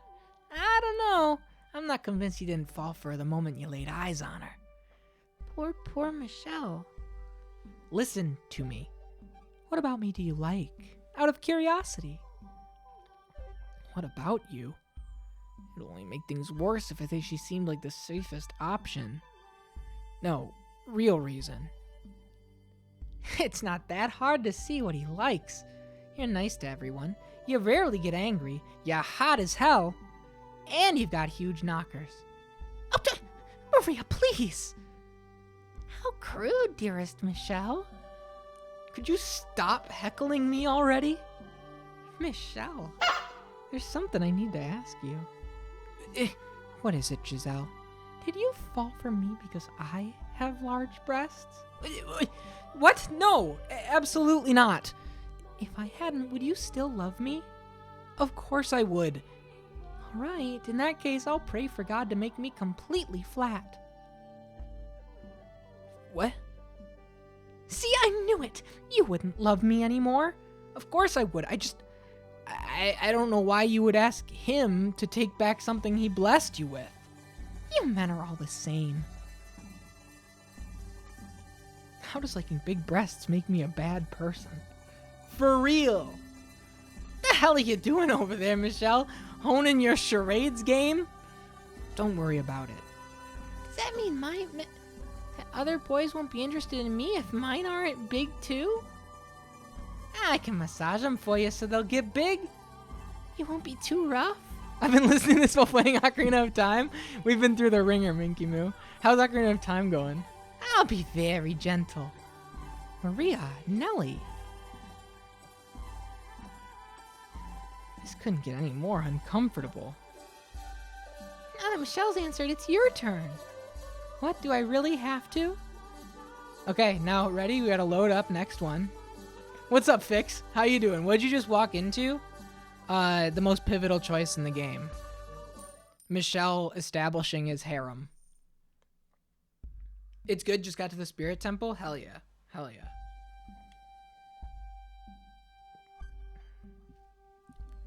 The Michelle, Maria, Nelly, Pauline slumber party. Exactly. Exactly.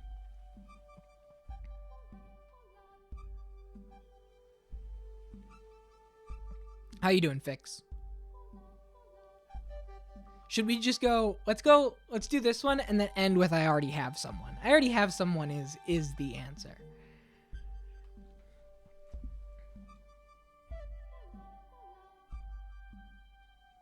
Michelle, are you? What? No.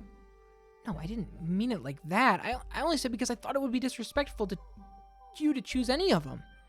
Hence, I'm not interested. I kind of get what you were trying to say, yeah, but your choice of words is really asking to be misinterpreted. Huh, you swing that way. I'm sorry for putting you in such an uncomfortable position. No, you're not going after my Mel, are you? What? What'd I tell you? That's why you wanted to get close to him, isn't it? Ugh, no, two of you together in each other's arms, roses sprouting up all around you? So slow down, Nelly. Although that might be better than him putting his hands all over some strange girl. Stop, please. It would mean I get to keep both of my brothers around for twice the pampering.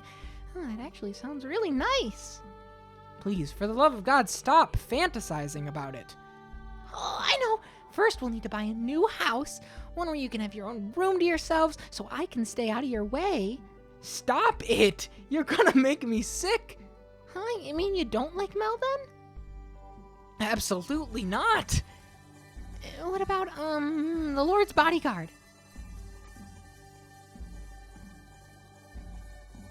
Never. The Lord himself? No more, please. I don't like any of them. I already have a partner, so I'm not interested in anyone else. And this partner's a man? She's a woman. You know, I may not have had the best reaction at first, but to be honest, hey, I'm pretty okay with it. It can be hard keeping it bottled up when you're around others, so just know you got me you can be yourself around. Are you even listening to me? Love can take many forms. Shout out to the nun for saying that. Shout out to the nun. You too? I'll be happy to help if you change your mind about Mel. I can't take this anymore. I do feel bad for you, but you did kind of bring this on yourself. Ugh. Now that Michelle's answered, it's your turn. All right. Last one.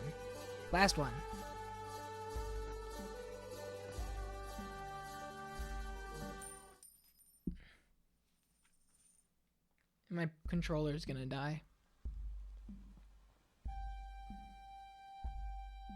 I like this song too. This is a good song for all of this to be happening.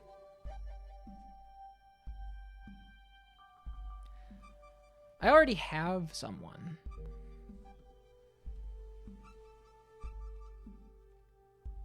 What?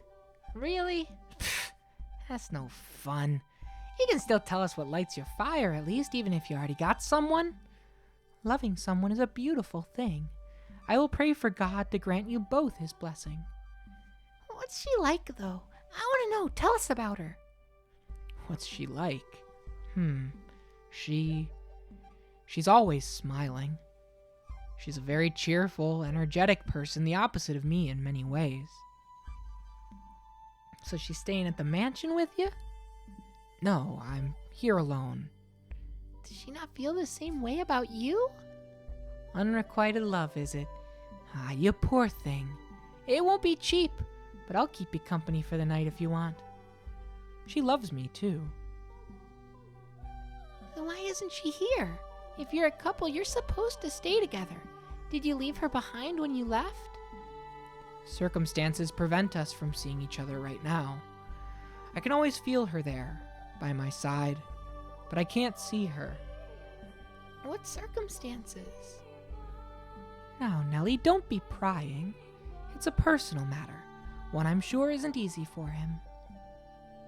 Will you ever be able to see her again?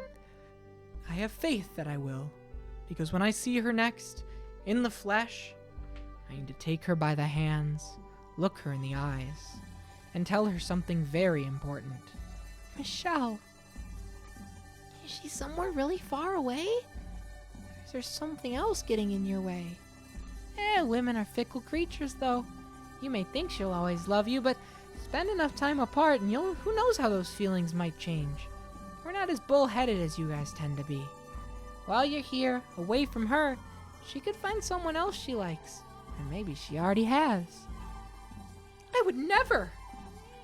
Her feelings will never change. She spent more time waiting for me than you can possibly imagine. Though there were times she lost sight of what she was waiting for. Deep down in her heart, she never forgot about me. I know that for a fact. I don't buy that sickly sweet love is eternal crap one damned bit. It's short-sighted. It's ignorant. People change. Feelings change. It's the ones you think you care most about who will inevitably stab you in the back one day. That's what people do. And you've just never had the pleasure. But one day you will. You'll taste the bitterness of betrayal. Is there anyone in your life you care about more than yourself? Not a one. You wouldn't understand what we have together then. But someday, if you ever find someone who means that much to you, I think you'll come to understand that it is possible to love someone, even if they do sometimes cause you pain.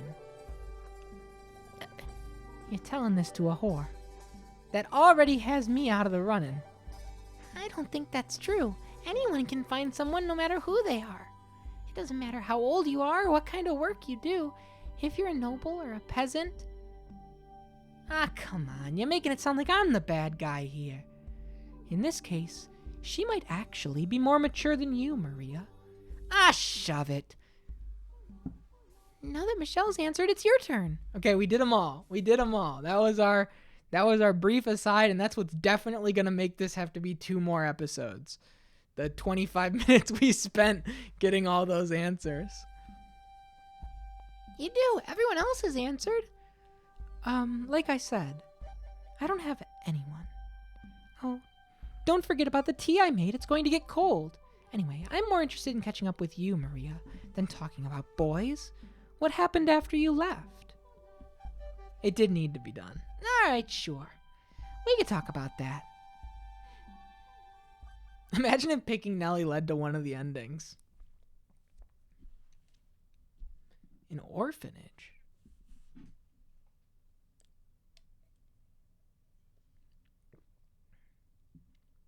I honestly thought that might happen. I wouldn't have been mad. They all jump Michelle, right? He dies, right? It's like the Mel ending 0. Yeah, neither of us had parents or family, so we were raised in an orphanage. Beyond the second door, Pauline had a family and seemed to be quite well off. I guess that's not the case here. So you grew up together then? Sister Marie's never told me about her childhood before. I don't like to talk about the past. And not the best of memories after all. I'd say we're both lucky we made it about this far in life. You still keep in touch with that shit heap of a director? Now, don't talk about him like that. He's not a bad person. Yeah, I know. In your mind, everyone's not a bad person. He isn't. Really. But yes, he stops by occasionally to check in. He was the one who set me on the path to becoming a nun. He always was fond of you, perfect little angel you were. I doubt he liked me any more than anyone else. Compared to you, I was a damn gremlin. You were a naughty girl, weren't you, Maria? The naughtiest girl around. I'd throw rocks at the walls, making all these little holes, and one time I even filled the director's shoes with dog shit. That would make anyone angry. I wasn't always a little twat, mind you. The director either loved you or hated you, and there was no middle ground. And if he didn't like you, life was hell. He'd make you go without supper, or force you to sleep outside, shit like that. That's awful. I had no idea he was doing that to you. You could have said something. Like that would have made a difference. You adored the damn director. You never would have believed me over him. Once you put your trust in someone, you refuse to believe they could be anything less than perfect. Completely blinded by faith. I don't. You do. The only reason you're willing to believe me now is because it's been so long, and because there are other people here too.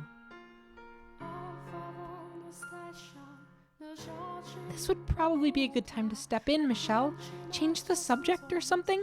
I feel kind of bad for her. So how long were you two together? Until we were around 10, I think. Does that sound about right?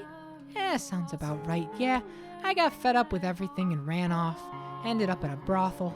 Been a whore ever since. It's been, 10 years now? I'm practically a veteran. Did you like life at the brothel better than the orphanage, Maria? Between the two, I'd take the brothel any day. There I've got friends and colleagues, although I did lose a whole bunch of them 4 years ago. 4 years ago? I remember hearing word of a brothel raided by bandits around that same time. Whoop. Was that where you worked, Maria? Yeah, and what a nightmare that was. I mean, why the hell would you raid a whorehouse? Why not go after some noble's estate, or the damn lord for that matter? A brothel raided by bandits 4 years ago. What's the matter, trying to make those forehead wrinkles permanent? I know I shouldn't be surprised, but I'm beginning to think Maria might have had some contact with Morgana in life as well. Oh? 4 years ago would make Morgana 12. And where was she then? I have a question for you, Maria. Was there a girl by the name of Morgana at that brothel? You know Morgana? So my suspicion was right. Yeah, Morgana was there. Me and the other girls looked after her together. But after the bandits razed the place, I never saw her again. What a travesty that was. It was chaos. Only a handful of us even survived. I figured she'd either been killed or sold off somewhere, but if you know her, that means she's alive, right? That's great to hear. Man, I've been worried about her ever since. Michelle, Morgana's the Saintess's name, isn't it? That's what you told me. Huh? Saintess? That's right, Nellie. That is indeed the name of the person who performed your miracle. And she's locked up in the tower now. Locked up? You told Nellie all that nonsense too, Michelle? It's not nonsense. Mel told me everything. It's all true. He feels terrible about what he's done, but he can't set her free by himself. Now you too. We need the other 2 keys. The Lord has one. His bodyguard has another. After learning the truth, I knew I had to tell you. But I was too afraid you wouldn't believe me. And if you didn't believe me, something bad might happen to Mel. It's not good to tell lies, Nellie. And the same goes for your brother as well. What? The Lord stores his valuables in that tower. That's why it's locked up, and you can't get in. Or all 3 of you after his wealth. Of course not. And you, Michelle, you need to stop planting these strange suspicions and... See, this is exactly what I was talking about. You haven't changed 1 bit. You won't even give someone time of day to someone's... You won't even give someone the time of day if they're saying anything that contradicts someone you've already decided to trust. Can the watchtower, was it? Can you not bust that door down? I'm still lost as hell here. But the long and short of it is that Morgana might be in that tower. She is, yes. It might be possible to break down the door with a dozen or so people to help, but that's infeasible. Besides, opening the door isn't our only objective. So we need the other keys. Correct. It's not true. He would never do that to someone. People think he's scary and mean, but they're wrong. He's a sweet, respectable man. He would never lock up an innocent girl. Even though everyone else is saying he would. If I don't believe in him, then who will? So you are more than acquaintances. If you really have that much faith in his goodness, then tell us that after you've seen what he's done. Pauline. Assuming, hypothetically, there really is someone in that tower.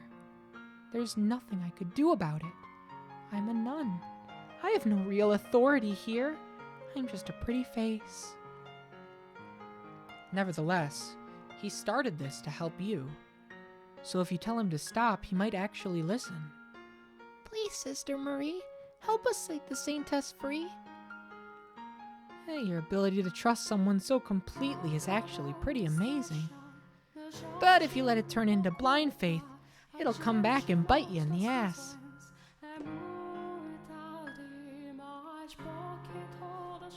Adjusting my lumbar. Could I please ask the two of you to leave? An old friend of mine might be being held prisoner right now, and you expect me to just scamper on home. Go. She is a little too innocent, perhaps, but I don't think her faith is entirely blind. You are a woman who is capable of making decisions for herself. I know you are. Yes, you've placed your complete faith in one man, but that hasn't stopped you from considering what you should do with your own life. You were never short-sighted.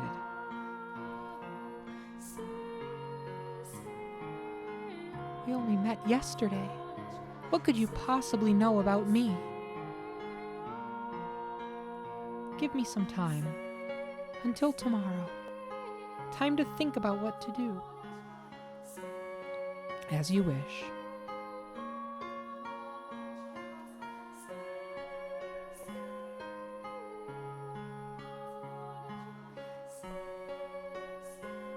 So, is all that really true? It is. How do you know any of that, though? Because... Should I use the letter again? Forget it. It's not important.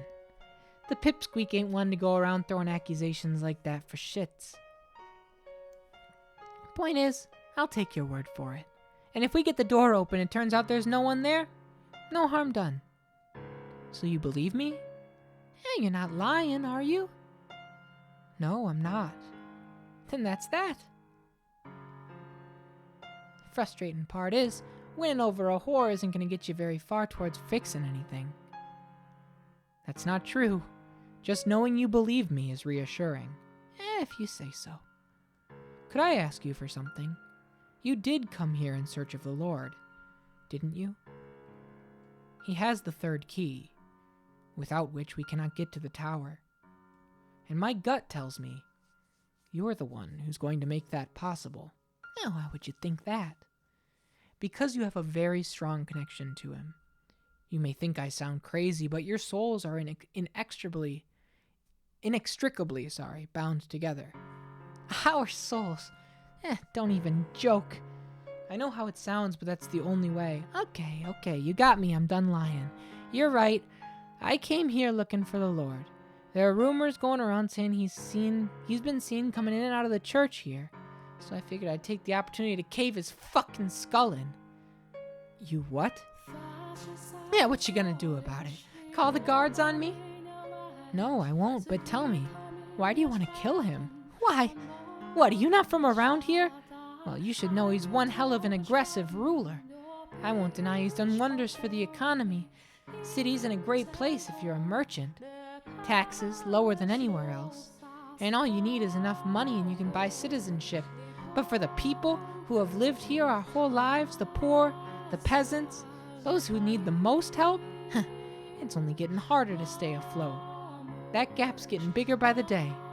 While the main street's looking lavish and lovely, people are literally starving to death on the back streets. He tore down this vineyard that's been around for generations to make room for more shops. I mean, sure, you can import some damn fine wine from some other city, but where does that leave everyone who can't afford it, huh? That reminds me. In the third door, he ran some other company's factory out of business for his own profit. Different businesses, same practices. Giselle. The merchants, especially those who came in from other cities, they get treated like kings, but the Lord, oh, he still has plenty of enemies. I see. So you're someone who doesn't think highly of him then?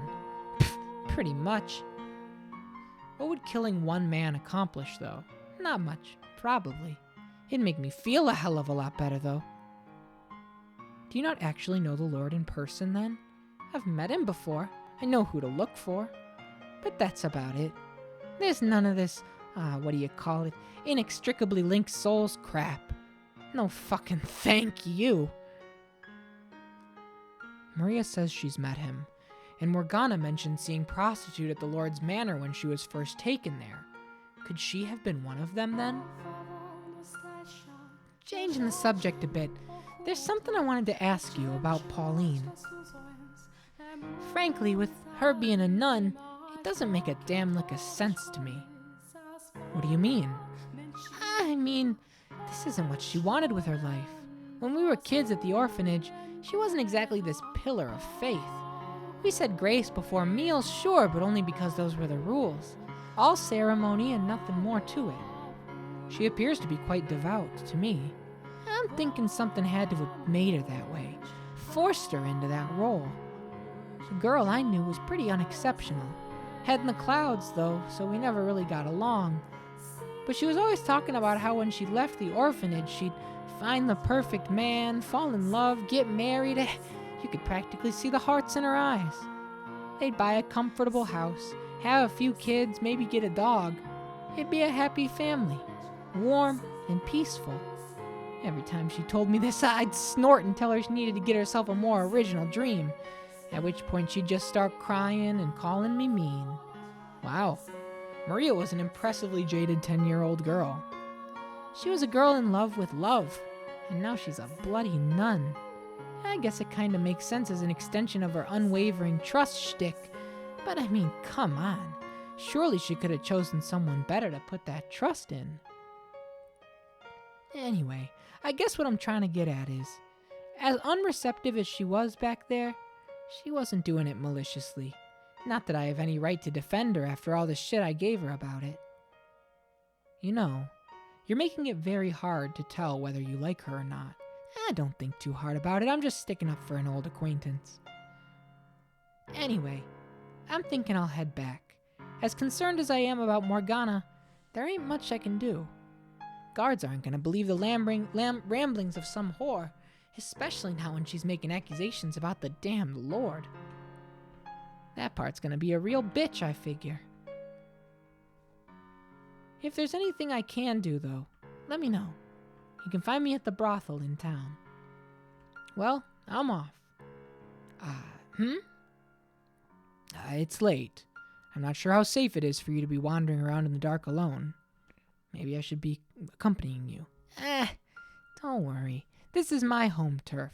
And besides, if someone did attack, I'm pretty sure I could outrun you. And overpower you at that. The worst part is she's probably right. But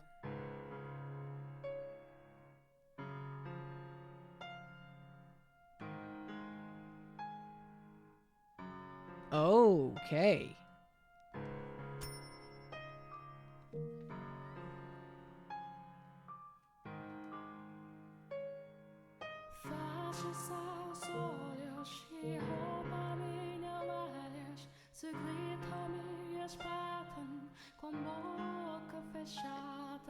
I don't know. I'm sure these are both the same level of nothing, but I have no idea. I think Michelle's arc here is learning to let people be people, and if Maria says she's safe, well then she's safe. Right?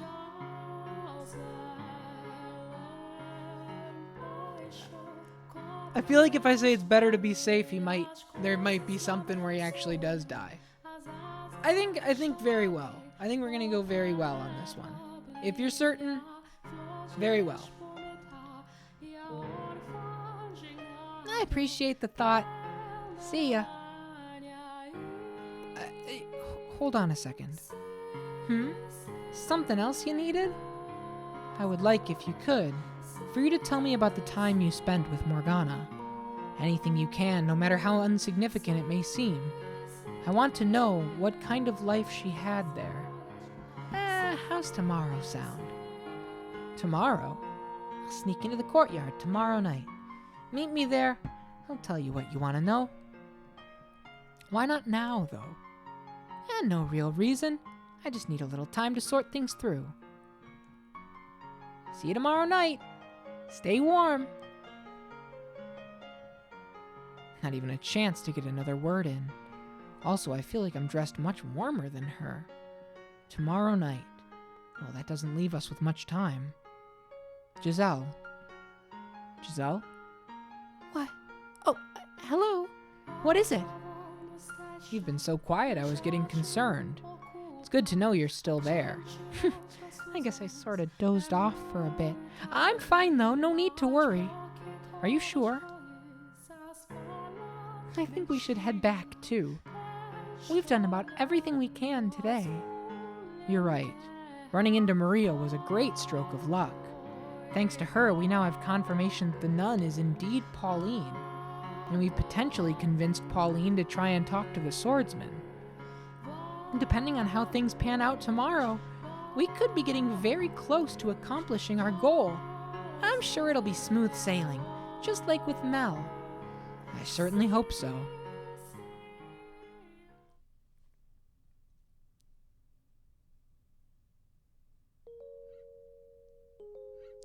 So, before you go to sleep, do you want to talk for a bit?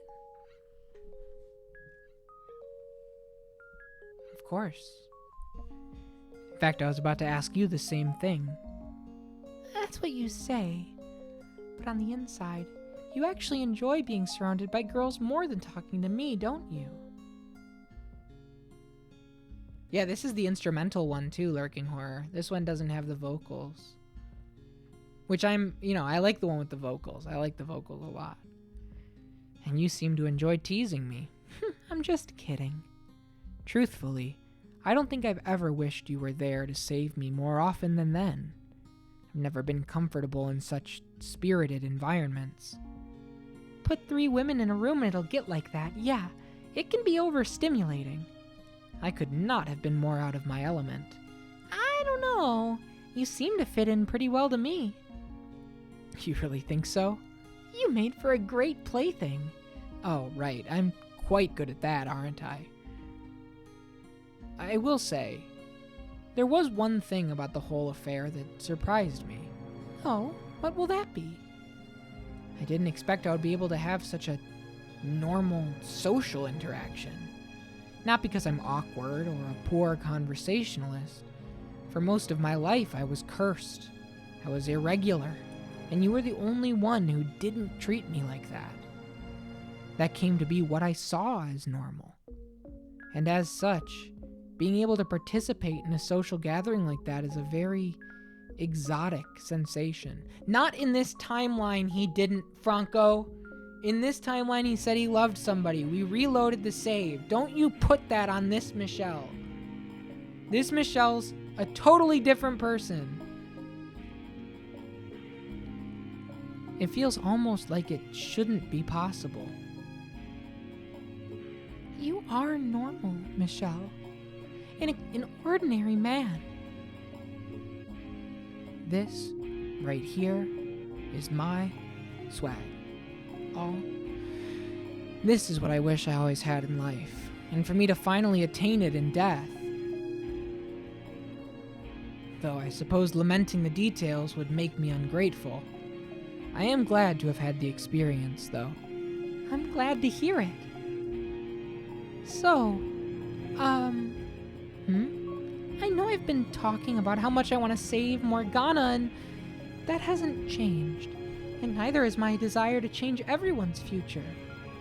But if you want to leave this place, to go somewhere far away and have a life of your own, well, you have my full support. You've got everything you ever wanted. You have the right to choose to stay here, to live in this time. I wouldn't dream of it. I'm not going to leave you trapped in that darkness. I will not make the same mistake twice. Regardless, there's no point in me choosing a life without you there as well in the flesh. Okay then. Well, I'll be in here waiting. Hopefully not for long. I really think Morgana and I have a great deal in common. What? One the daughter of God, one a demon child. We were both forced into inhuman roles, living lives of solitude, constantly having things we cared about taken away from us, including ultimately our lives. The big difference between me and her is that I had you. If you hadn't been there at the end of my mortal life, perhaps I too would have grown to despise those who had put me through such misery, cursed their very souls. She had no one, though, not a single person to be there for her final days. From what she told us, though, her life wasn't all sorrow and misery. She did eventually come to find happiness in her time at the brothel. In fact, she's even said that's where she learned to experience joy. While I know there were a number of girls there, if Maria was one of them she was particularly close with, perhaps her being here could have a positive effect on Morgana. We'll have to see what she says tomorrow night. That we will. And then our time limit is noon the next day, so we'll need to have everything necessary figured out by then. Everything it will take for her to have a change of heart. Oh, I'm not worried one bit. I have complete confidence in you, Michelle. I am still somewhat worried. Oh, what's there to worry about? Here, let me shout, "You can do it!" 100 times. So you're planning to cheer me to death? I just want to give every last bit of you to know I just want every last bit of you to know I'm rooting for you. I assure you, you've made that abundantly clear. Hey, there was something I wanted to tell you, if that's all right. Yes? When I learned about your past and about your body, it came as a big shock to me. That said, I am confident you know that my feelings for you haven't changed one bit. I do.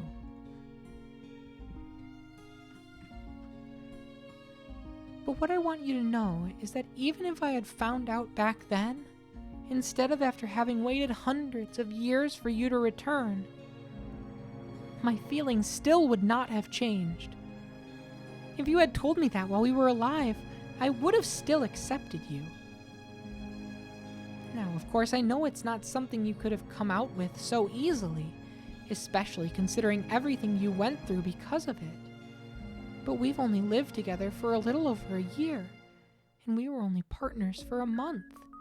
So understand how difficult it would be. I understand how difficult it would have been to think I wouldn't push you away. I'm starting to lose words. But I'm not sure you grasped just how much I loved you even then. My wounds ran deeper than even I knew, and them fully healing was simply not possible. Anyone else's touch, anyone else's warmth, my heart and body would have rejected. I sincerely wish I had expressed that to you more clearly, but it had to be you. That I needed you. I did believe at the time that I could start over with you, that we could have a normal life together. Or, well, I fooled myself into believing it. But I could never rid myself of the guilt and shame at how it was impossible for me to give that to you. I would imagine our future together, you smiling with our children in your arms, playing with them, scolding them, teaching them, and then I would remember I'm incapable of giving you those children, of even engaging in the prerequisite acts. And the more I wished for your happiness, the tighter that guilt constricted me. I do apologize for not saying anything. You carried far more weight than one person should ever have to carry alone. But you don't have to do any of that anymore. For one, I'll support you no matter what. And in this time, you're normal to everyone, not only me. You have allies. You don't have to take everything on yourself anymore. I love you, Michelle. I do. I absolutely adore you. Where's that coming from? I wanted to say it, so I did. Is that a problem? No, no problem. You're blushing, aren't you? Your cheeks are red as tomatoes.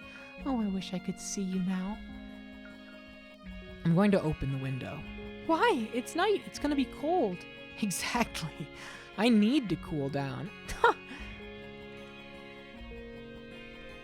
Cute. Cute.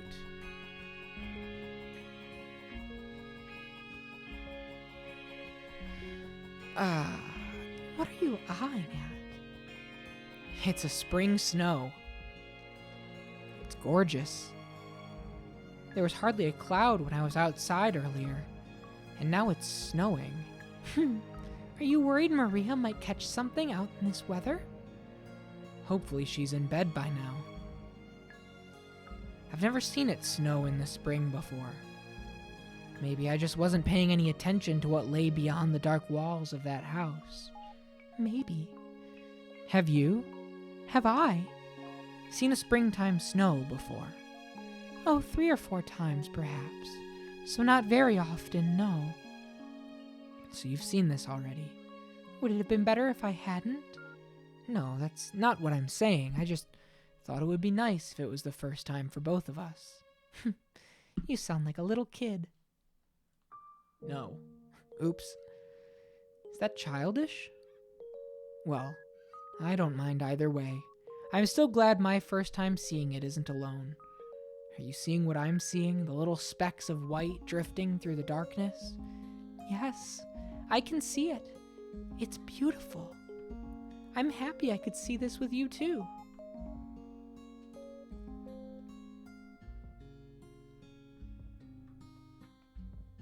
You don't want the wind to cool you off too much now. I think it's time for you to warm back up.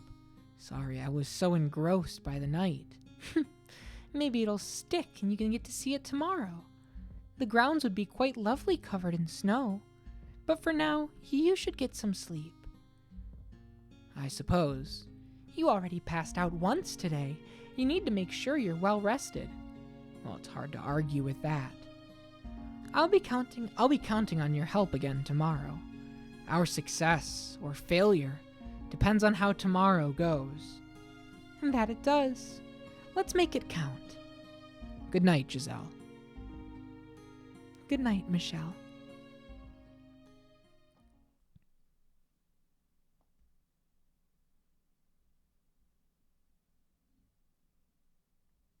She had a little longing.